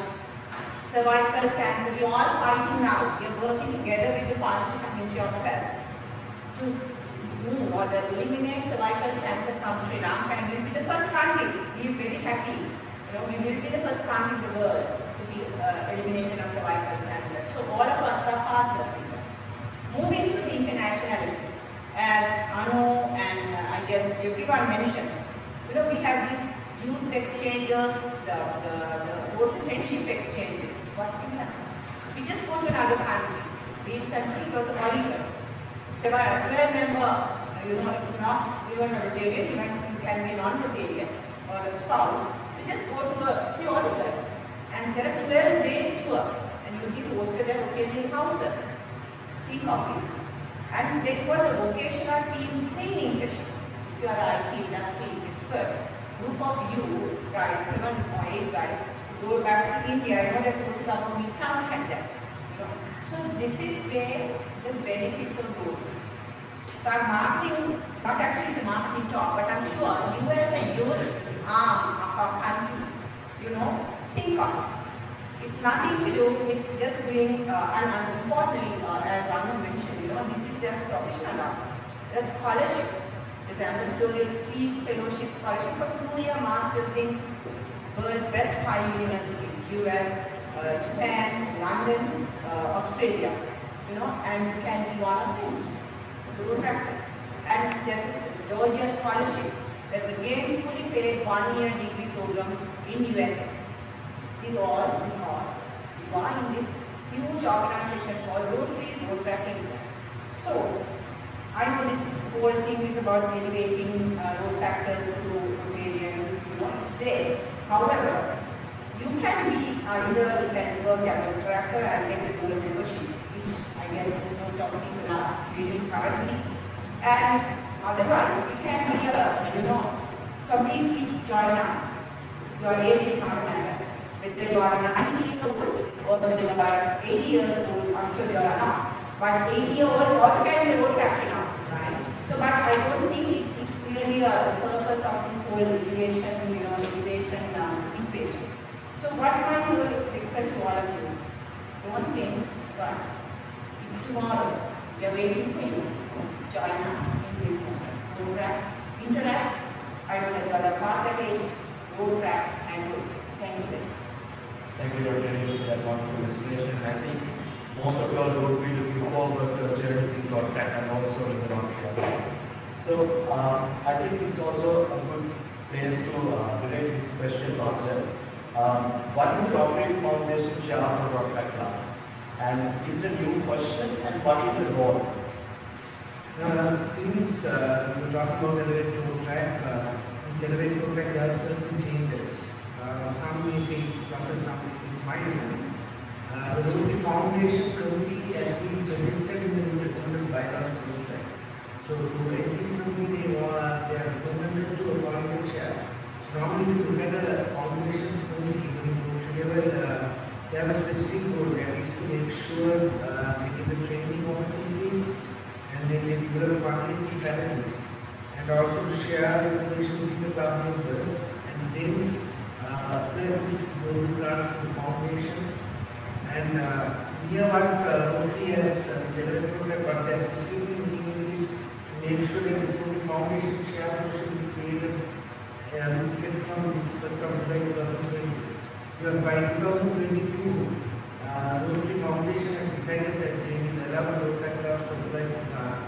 But to apply for grants, they have permission on them from 2022. And to make sure right now there are areas Rotary clubs to work with their responsible clubs, so not so if they are another club they can work with the clubs together and make sure that they get the necessary training. So for the next 2 years, Rotary Foundation chairs role in the Rotary club is to work with the sponsoring Rotary clubs on the Rotary clubs.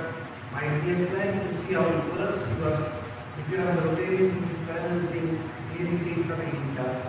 It's not going to be easy as getting money, and it has to be long-term planning, and the main thing they will really is the sustainability of those initiatives. The foundation chair should know how to connect with it, and by 2022 they will be able to apply and implement it. So this is now, since the elevated Rotaract, our Rotaract is not going to be in a short-term mindset. It's going to be long-term strategies involving the Rotaract clubs. And also when it comes to that, when the club wants to request for a grant, in that case they would have to have a resident meeting, which most of the Rotaract clubs are not practicing as a rule. So these are very big changes you are talking about. And these changes have been given these 2 years to consider and how to work it out for the future. So as a foundation chair, yes, you can appoint a Rotaract right now, but that person will have a bigger responsibility than the president right now. Back to you. Yeah, may I add to yes, definitely here small thing has to get, you in Sri Lanka and Maldives, and I'm sure you are very happy to know that the Rotary Foundation chair is our own international past president, Ravi, for the current year. So actually he's so focused and has set up these KPIs, I guess, for the Rotaract and the Rotary to work together. Actually, it is a funding arm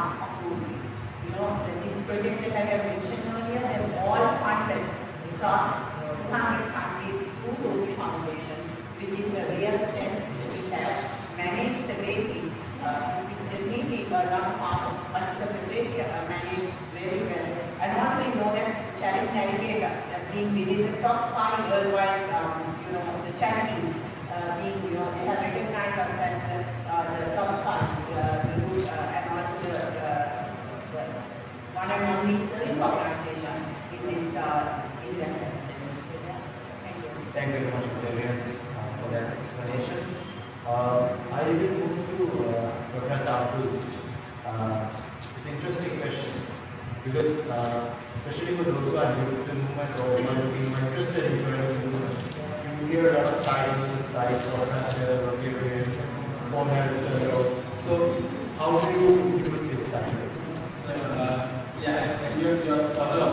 For any new contractor or Rotarian or contractor, these titles tend to be a bit overwhelming because in certain occasions we do need to give a respect on titles. So it's actually on 3 parts. Number 1, you have the membership title which precedes anything and everything. So the membership title in this case is if you're part of the Rotary movement, you're called Rotary. If you're part of the Rotary membership, you're part of the Rotary. And similarly, if you're part of the new program, which is either Rotaract or Exact, you have the title for its membership itself as a Rotaract or Exact. So that is the main fundamental of being part of the membership. That's T1. Secondly, you have donor recognition titles, right? That is where which the example that you mentioned about organized fellow, which comes into play. But PHF or our organized fellow is just one example of a donor recognition title. In addition, you have things like major donor, you have arch clown. Those are all based on a certain capacity in terms of the donations that you make. There is a certain title which is also as part of your recognition for your donation, that is Rotary International Assignment. So those two are basically the membership title and the donor recognition title. And then you have the administrative titles, which actually change based on the tenure. Now, similar to what Governor mentioned, your tenure is basically for 1 year. And it starts on 1st of July and ends on 30th of June. So similarly, for an administrative title, if you look at it from a district perspective, you will have a district governor who is responsible basically for the Rotary district itself. Then you have a district Rotaract representative who administers or supervisors and representative role for Rotaract. Then you have a district Interact representative who does the single function for Interact. So again, basically the administrative titles differ from the district level and then also to a club level. And it's important to be aware that these titles change. So for example, if you are the district governor for this particular year, you would automatically be called immediate past district governor when the next year starts. And for a particular year, you will obviously have an immediate past district governor. You could also have past district governors who held the title before. You could also have district governor elects. You could also have district governor nominee who would basically follow the district governor. So this particular title, it is the same for the district, for the Rotaract administration, and similarly for the Interact administration as well. And when you look at it from a club perspective, it is also saying you have the past, you have the president of a particular club, you have the immediate past president, you have the president-elect, you have the past president, and you have the president nominee as well. So these titles again, for a beginner, it could be quite overwhelming, but what's essentially important is to understand the tenure. So as long as you know the tenure and who is the incumbent officers for that particular tenure.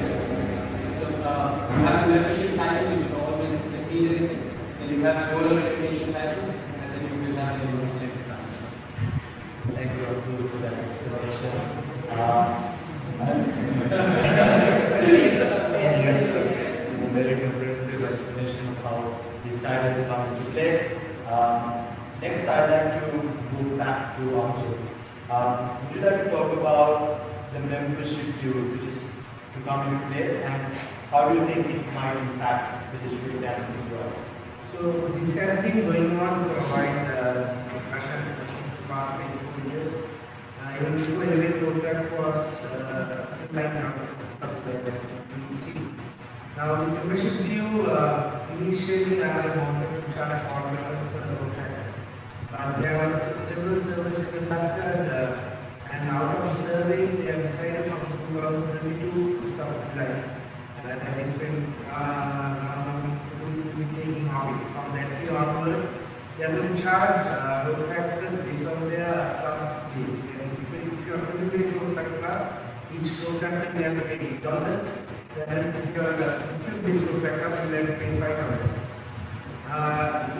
Aspect of our district of Colombo, Sri Lanka and Maldives, it would be a rather challenging task in terms of Rotary and Rotaract.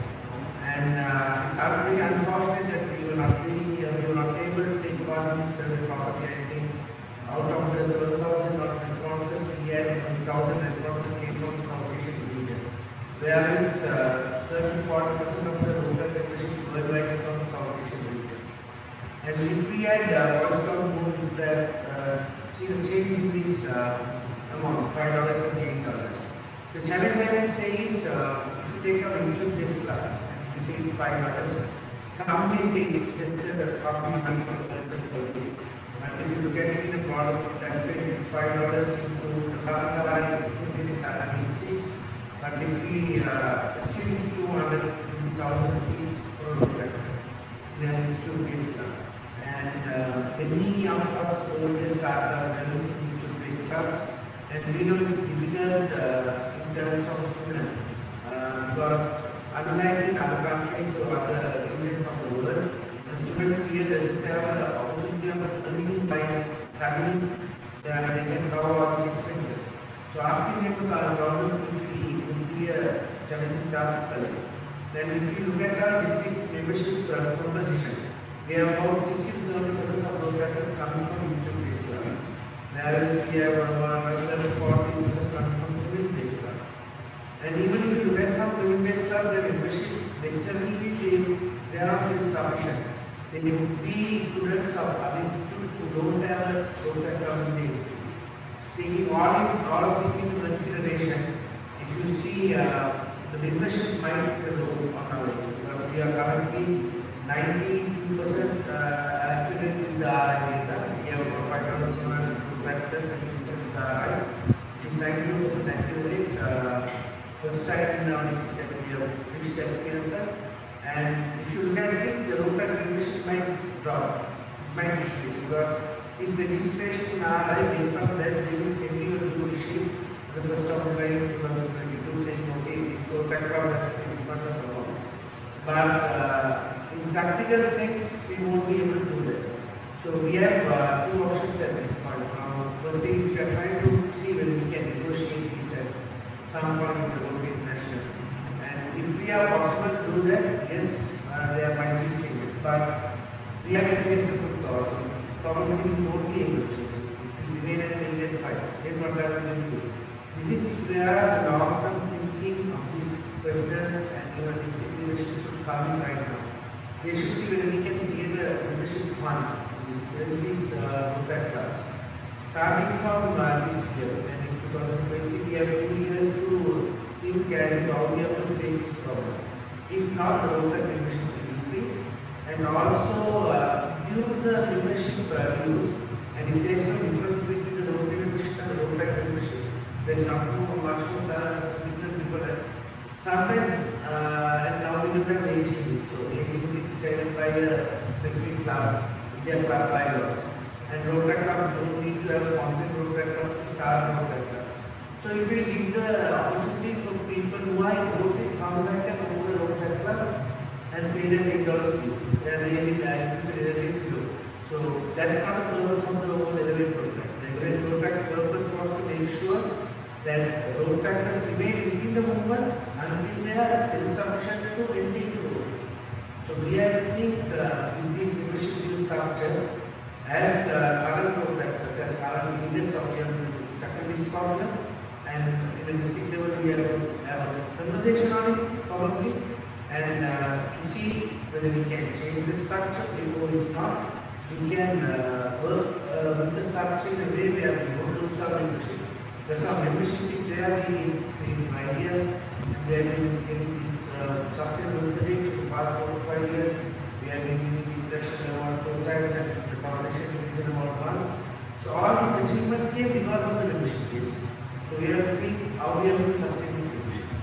Thank you, Arjun. And I think there's a challenging uphill task ahead.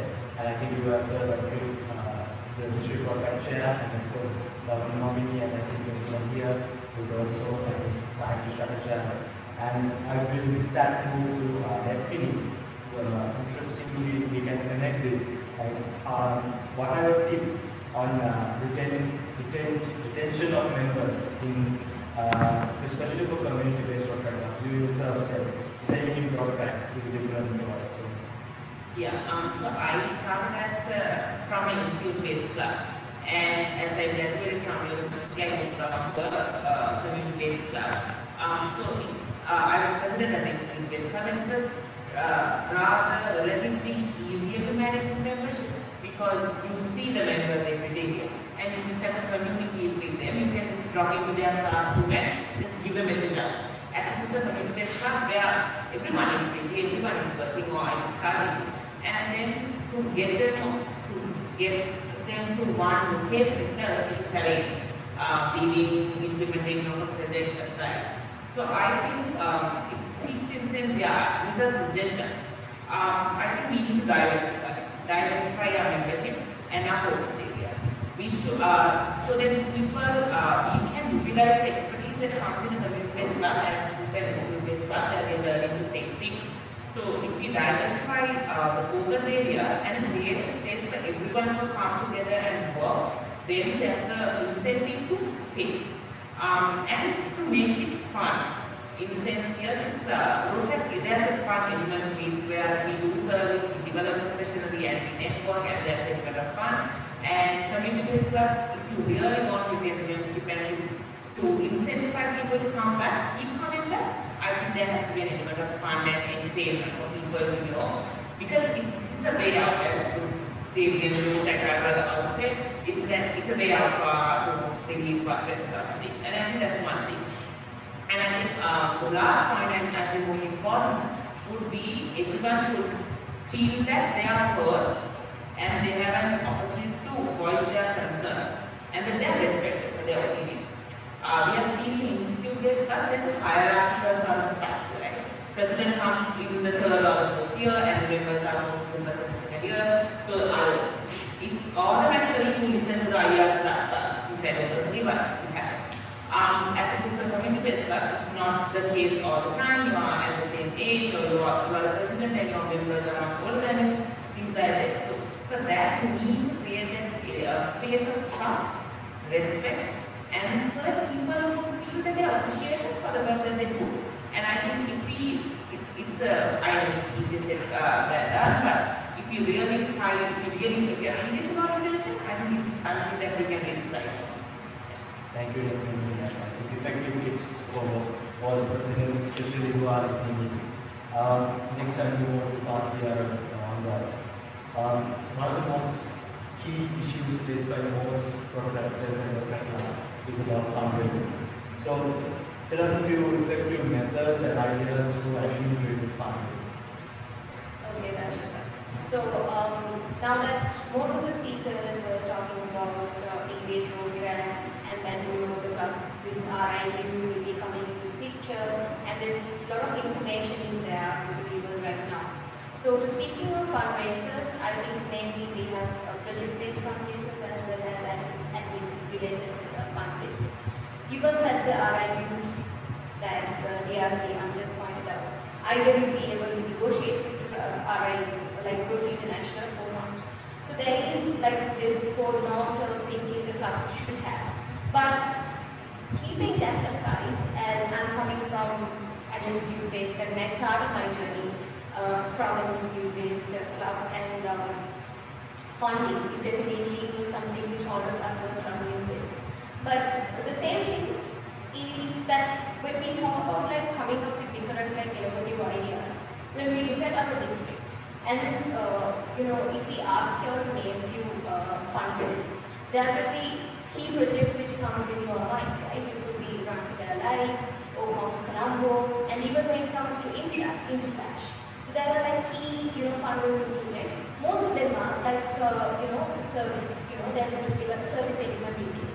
So it all started off as a small project. I very well remember back then, Lahir Sekar, the past president, when he spoke to me and when he explained the whole Conquer Colombo idea, simply it's like a round around Colombo. But now today, it's like, it turned out to be at one point South Asia's biggest scavenger hunt. So that's the scope you can think is long term. But when talking about it, I would generally, in general, I'll give you a few tips, because the main thing is when you think of fundraisers, the first thing is, yes, it is a problem, but we all have to sit and think how we are going to plan it out. Because what I personally see in the movement is that they are prioritizing our main four areas, but finance, fundraiser, or like that element is not even more important to in a particular club. Maybe you think about rotating, you have to do community service, you have to do it, but most of the time our fundraisers are towards like the projects. But the administrative aspects and how to keep the club running is something we have to figure out. So when we talk about fundraiser, the first thing is we have to talk to all the members and to make sure that you come up with a fundraiser which all the members are willing to. Like, otherwise members will not be contributing. And the second thing is, rather than, there are several examples, we come up with different take sales and those really small, fundraiser ideas. But the idea which I want to elaborate here is that you can make a statement from these fundraisers as well. Because as Rotaractors, we believe in so many things, as Fazia explained about sustainability and what is sustainable, what is sustainability.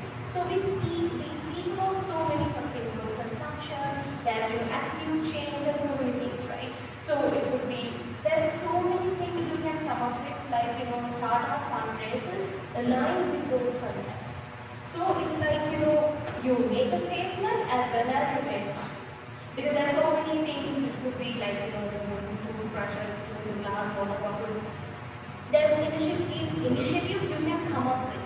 Because that is where the Rotaractors can actually be innovative as well when it comes to the fundraising and the elements we have. And then the other point is about it doesn't have to be like a scale, it can be a small scale. You just have to take a chance and try it out. Because otherwise, you keep on planning and you worry about the fact that there's a problem with funding. But at the end of the day, what matters is you take a chance and see how to go forward. And the final point which I want to emphasize is you can think of partnerships. Because that will be like most of the clubs will have issues of finding a venue to have the meetings, and then you can come up with partnerships. You can and also to have partnerships with your Rotary club and to see what other projects you can have and make sure about the funds. So what matters is you need to know about the strength of your membership and the network. Because if you look at it, even if you speak to your members will have all the resources.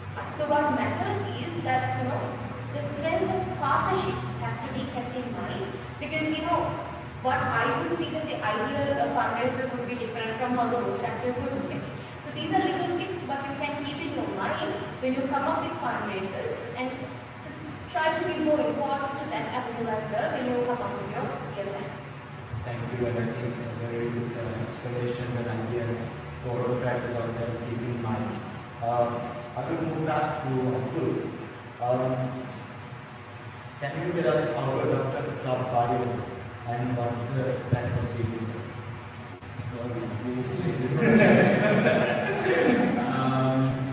Again, club bios, so you need to read it in conjunction with the constitution for Rotary clubs.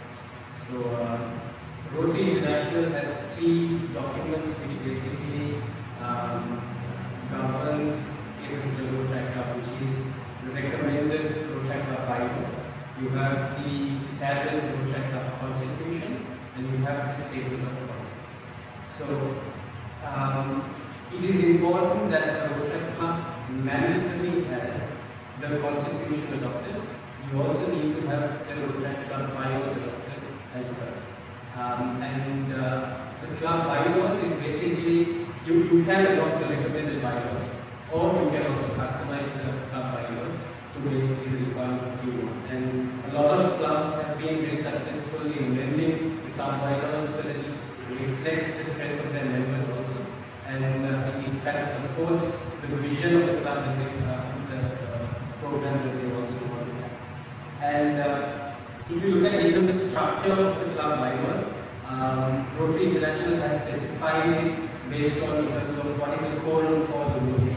And this is very important because every year your administrative accounts of your board of directors basically change. And the quorum for voting is important for that particular purpose and also for the amendments that you bring into the club bylaws. It also defines in terms of when are you going to have your meetings, about annual meetings that you're going to have, and what is the relationship of when it comes to meetings with your sponsoring Rotary clubs, and what kind of monthly meetings are you doing that, or is it going to be one formal meeting, one formal meeting. So those kind of structure when it comes to meeting arrangements also can be done. Then in terms of electing club officials, you can also determine what is the particular date that this particular club in the particular period has to elect officials. So the club bylaws will have a defined date when it comes to electing officials as well. And it also defines the role of the particular officials as well. So it defines what the president can do. It also defines what the role of the vice president is. And the club bylaws you can customize it based on any of the directors that you have. So usually club what they do is they bring in new focus areas for directors, and it should also be reflected in the club bylaws. So for example, if you're bringing in a director for information technology and it is not part of your club bylaws, you need to make sure that you give a scope to that particular director, and it is also adopted in club bylaws. Similarly, it also goes into when it comes to the fees of the members, because it's important now that individual tax is also in place, and then you also be very transparent in the way how you collect the fees for the members. So this club bylaws is something which is important. Certain clubs they do amend in terms of the amendments, but what Rotary International basically wants is you can pass the bylaws with a majority vote in your club. And that can basically be approved by the sponsoring club. Then it basically comes into effect for the country. Thank you, Abdul. Next question again to Marshall and brother, because we've been talking about the transition from a road tractor to a paper. So how does it work? How do you apply if a road tractor wants to be a paper? Okay. So basically, now that elevated road traffic is coming into the picture, and there's a lot of gray areas which has to be discussed in like higher levels, and as a district we have to come up with all the discussions on what needs to be done. So for a road tractor to become a Rotarian, I think as TG2 pointed out, like 5 of us are already in regular Rotary, and I'm sure they will let me be joining Rotary. But basically that whole transition, if we look at it, how this particular 2 youth programs have been set upon. Like during your school times, you have interact, and then when you get into that whole, like the young adults period where we go through the quarter life crisis and all, we are in Rotaract, and then after your 30s, like ideally, you join into Rotary. But when speaking of this whole, that was the smooth transition we had. But then there was this whole, which was focused before me, like the speakers touched upon, the dual membership, where a road tractor got the opportunity to be a part of road track as well as Rotary. And I think Amjad, Lucy, and all the young class, you said and joined road track and become that whole benefit.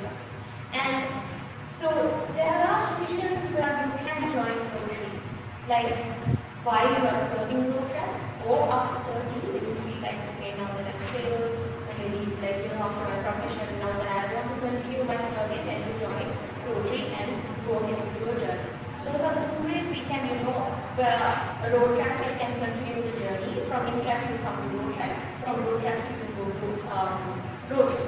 But speaking of the connection between Rotary and road track, it has been like, structured in such way, following this whole changes in like, the dual membership to elevate road track. There are so many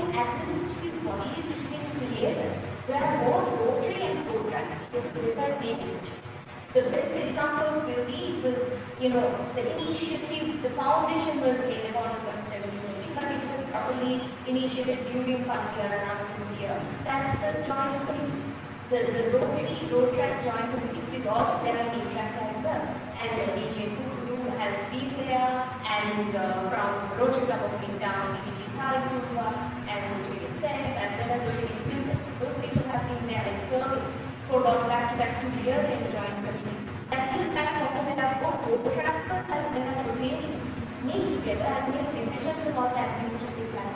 So that is now Rotaract is also this idea of how Rotary functions, and where this opportunity was given. We have been given Rotaract to work very closely with the Rotarians.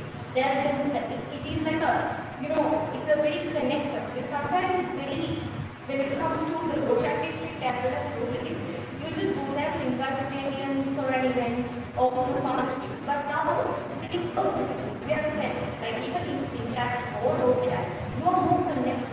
That transition is very easier with that. And also with the Elevate Rotaract, you can even even though you are just a Rotaractor, you can serve in the district. That particular, in the Rotary district, if a particular governor thinks that you are capable enough to be a part of that particular district committee, you will be able to be a part of it. So to join the Rotaract, to be a part of, to be a member of Rotary, one of the best things is you get your experience. I mean, I was not a Rotaractor, but then I've been a Rotaractor for 8 years now. Get that particular experience, and after working with Rotarians, you can continue it. But when you continue it, there are also 2 ways. Most of the people join their, the parent Rotary Club, like a sponsor Rotary Club. And also, the other point where what you can do is that you can connect a couple of Rotaractors who go there and work together and form a new Rotary Club. So I've been a part of it because I joined Rotary because when I was the president, my DRR was the charge secretary and I couldn't say Rotary. So in our club we have all the peer Rotaractors. We have been working together. It's a one initiative where the Rotaractors can continue to serve in Rotary, and you have your network and you continue that bond and friendship. Thank you very much for that explanation. For the next question, I will want to pass the Ranjan.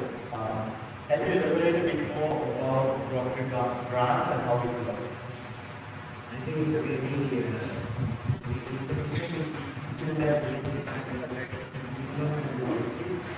because if you see global grants, the main focus is to make sure that the purchase that global grants are in the community, the areas of focus. And when you are going to apply for global grant, there are always 2 aspects you are looking at. Whether you qualify for global grant. This qualification depends on 2 things. First is the project, and the next thing is the applied club to the body. Because when you look at a project, the main things of global grant project, the necessities is long-term and sustainable. The global is already invested in projects which are long-term and sustainable, entry level of project. And it has to include activities, as I said before, which aligns the areas of focus. Earlier, yes, 6 areas of focus, now we have 7.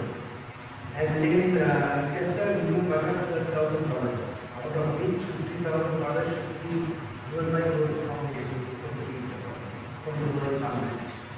And then just to address the important need in the community, because again, it's always focused on the community aspect of it.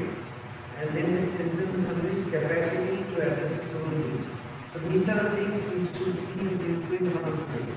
When it comes to the person, first,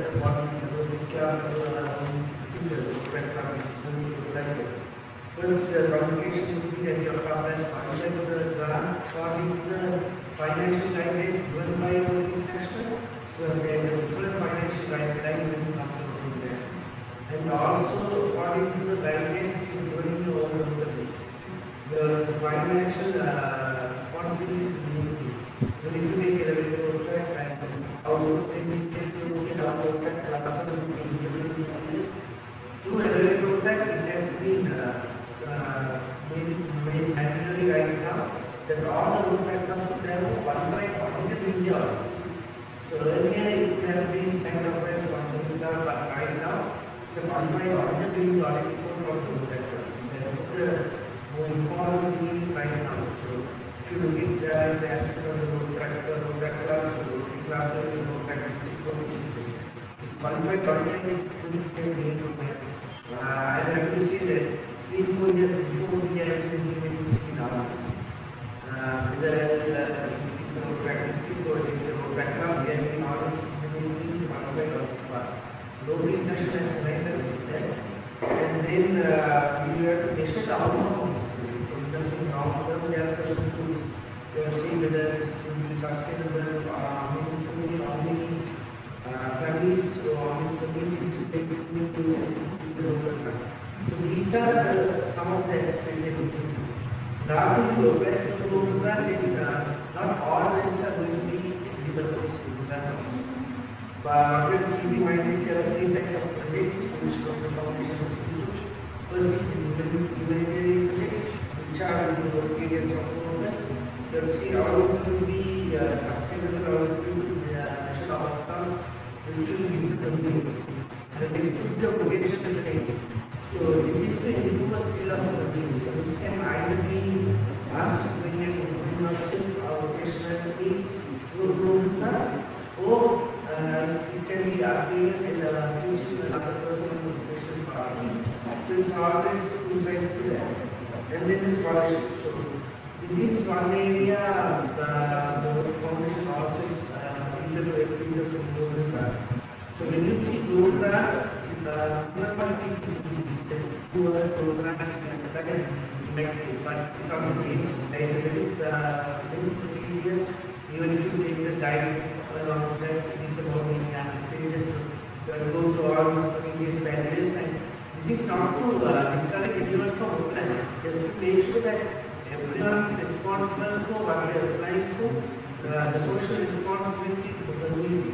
So global grants, if the club is planning to apply, suggesting there are more than 2 people in these participants who can as well as sitting down and normally when you do the current movie operation chairs past are external from our district care. So taking these things into consideration, we have a source of resource pool within our district. So if you are planning to place programs, if you want to know about programs, tap into this resource pool and make sure that you follow it by the right thing, and quickly our districts can get this program. When I see the practical that we need parents have experience. So the ability and experience have combined together if we are going to work for this. Thank you for that insight into how the grants work. So for the last question, I will come to last year. How would Rotaract as a young adult impact their real and their life goals? Right. So something that I always say about Rotaract is our life, our between 20 to 30 is very important and defines your future. And what will you do in like 10 years will really reflect what you're going to do beyond 30 years. Not always. So if someone had like very bad 10 years now, don't necessarily say, okay, I had a bad 10 years now, I'm going to do my dad, no. But then what I'm saying is most of the time, it really influences your future, your career, your adult, and all other aspects. And then imagine that you spend that very important time period in Rotaract, and just like how Rotaract and NPD and all others explain how unique it is and the experience that you get out of Rotaract. That will really help you to do yourself and also really find your life purpose, and also be more open-minded and also excel in what you do in your life. And then most importantly, Rotaract prepares you to your future as well. So my another point what I have seen, this is personal I'm saying because I've passed the Rotaract for the last 10 years, but I'm also in my work and the profession I work in the development sector, I work with civil society, my constant research and work on like how civil society changes can be done and what means. I can vouch for this because Rotaract is a student service organization. This is, as we always say, it's an older one hub for young people. It gives you everything that you need as a young person. That you give friends, the support system, the professional development, stress releasing place, all the skills. We have like lovely photographers, the creative creators, like this behind this camera. So all of them, it's not that they all join as a formal photographers or the communication professionals in Rotaract, but then maybe they might have the experience and the interest, but they sell and they take the experience out of this. So it gives a sort of unique opportunity and a platform to use to learn about it and want to like drive your profession towards your goals as well. Another point that I want to highlight, the moving forward, if you look at the years, next 5 years, 10 years, your work life or your work job description will not always ask for the education skills. They ask already, if you look at all those vacancies, they will say you have to have this particular degree or you will have this experience. But then if you look at the huge companies like even the Google, they say that if you don't have the education experience, that's fine. You give us 5 years experience, 8 years experience, and then plus these qualities, we recruit you. And Apple has adopted a number of global organizations adopted that method as well. So what says it? Because everyone will eventually have, most of the people will have education qualifications, but job market they do not. They search something beyond that. They search someone who has some abilities, skills, and attitude beyond what your certification or the qualification says. And Rotaract again prepares you for that particular area as well. And then, apart from that, as you all know, Rotaract is probably people might say it's a place where people get together, do some projects and have fun. But it actually gives you an opportunity to take risk. Most importantly, something that you will get is to learn about the human psychology, because you get to work with so many people from diverse backgrounds. Probably in Rotaract in Sri Lankan context, we have the corporate club, we have the university, state university clubs, we have the private institutes, and we have the community-based clubs. And then you have urban communities, you have the rural communities. So all that experience is what makes you sort of, perfect candidate to the doctorate, as well as to excel in what you want to do. And also about another thing that I want to say, now we all say this, okay, this is organization. Something really cool about Rotaract and how that supports what you asked, is our leaders, including all the past PRs and current PRs and future also. They're supposed to do the administration, ideally by default. But to be honest, they spend a lot of time and effort on reimagining the future. They always try to make Rotaract relevant to the current situation, and they think 2 years ahead. Even though it's a 1 year term, that's a beautiful thing about Rotaract. Even though their term is about 1 year, they never think about 1 year. They always think like, what happened after 2 years and how I can set that foundation in my life. So with that sort of atmosphere, I can guarantee, because it's not just a place that today will have certain structure to programs, but in 5 years they just know how we work in Rotaract. Maybe especially Sri Lanka, I can vouch for something that I have experienced. They constantly learn, they reflect, and they make sure it's relevant. And that is what even the entire world, even some of the Rotarians, are surprised to see the products of the Rotaract and how they sort of deal with things. The secret is that we always constantly think what needs to be done, and also thanks to all of the leaders, including the ADRs and secretaries, and all those memberships, they constantly drive this movement with new thinking as well. And my final point to this, now you might think, okay, fine, I have all my expertise, I have studied here, and I'm in a good job role, so why should I join Rotaract? Something I want to say, we mentioned life goals, career goals. Sometime back if you look at in schools even, they talk about creating leaders and being good leaders. But now it's outdated story. Now we have enough of leaders in our country, in our communities, among people, but we need conscious leaders. Right? So we are kind of finding these conscious leaders and who will transform you to a person, to a leader, and one step ahead to a conscious leader. And my experience, as I said before, I'm not being biased, but then with my experience, and personally I have formally seen more than 50 countries around the world and just and I can vouch how Rotaract in Sri Lanka works is very unique and it really helps you to become a conscious leader that makes you a successful person in your life. So my last message, guys, it's not always for the career, it's definitely Rotaract helps you along with the career and this skills you need to the future job market, but also it helps you to become an active citizen, it makes you become a conscious leader in your community, so that even if it supports your career or not, I'm sure being part of the Rotaract as the family which is supported by our OAS, it helps you to become an ethical person a business leader with ethics, it helps you become a conscious, active citizen with definitely contributing to the nation as well. So that's basically what will make you happy at the end of your life. I'm pretty sure Rotaract is one of those places that will provide you that skills and also the experience to get that sort of life journey in your life as well.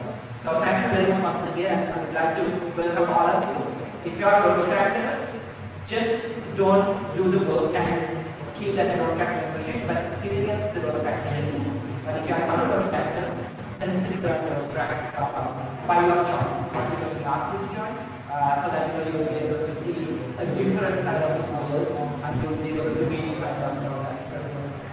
Thank you, Lucy, and I think it's a very good note for us to finish our discussion.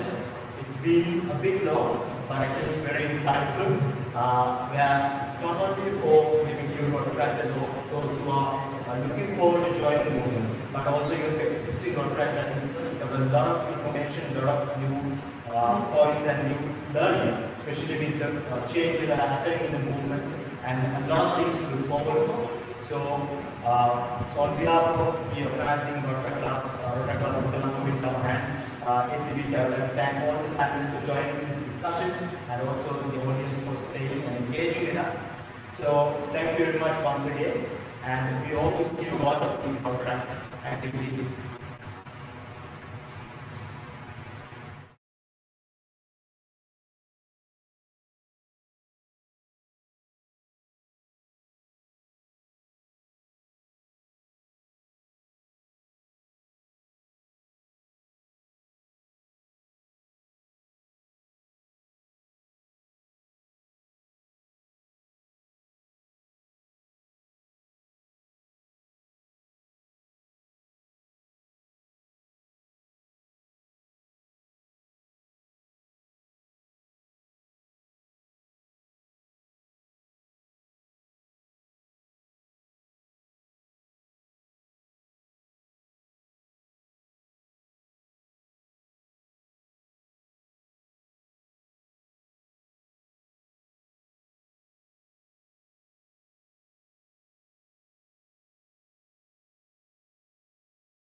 It was a very insightful session indeed. Once again, our distinguished panelists for you, District Governor nominee Rotarian Pubulu D. Soyala, Rotarian Paul Harris Fellow, Past President Saif Ramzi, District Rotaract Chair Amjad Yusuf, past District Rotaract Representative and now Rotarian Mohammed Husni, past District Rotaract Representative and now Rotarian Anurad Sena Naik, past President Abdul Basit Patal, and past President Netmini Medavala, and our esteemed panel moderator Darshata Gamage. And a huge thank you to all of you for sharing your knowledge with us. As we come towards the end of the 5th Rotaract 101 Live from Home Tree Co-working Space, I want to take a few minutes to thank all of you very special stakeholders who helped us make this event a success. Starting from our event partner, Home Tree Co-working Space, for coming on board with us. For all your Rotaract meetings and projects, please go through to them. They have 2 spaces and it's great for meetings. We highly recommend. Our distinguished panelists were nothing but amazing. Thank you for your time on a weekend. I'm sure everyone tuning in greatly appreciates your efforts. Last but not definitely the least, the 2 Rotaract clubs, Colombo and ACBT, and your hard-working committees. Pulling off projects amid a global pandemic is definitely no easy task. Today's live broadcast will be published for everyone to revisit. Thank you, and good evening. Viva la Rotaract.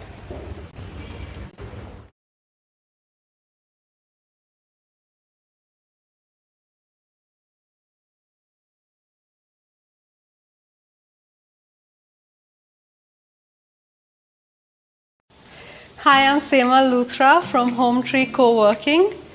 We are a co-working space where we share knowledge, inspiration, and ideas to bring to life our craziest and wildest dreams. At Home Tree, you have the freedom to choose where you want to work from every day. We've put a lot of thinking into designing each room. So if you want to be surrounded by nature and be inspired by vibrant art, you can check out our garden co-working room and work from there. If you want to sink into the vastness of the ocean, calm your mind and focus, you can check out our ocean co-working room. If you want to have a coffee and be in a cafe-styled environment, you can check out our Changemaker Lounge. And finally, you can even work from our living room space and be inspired by the bougainvillea wall art here and the bright sofas and environments.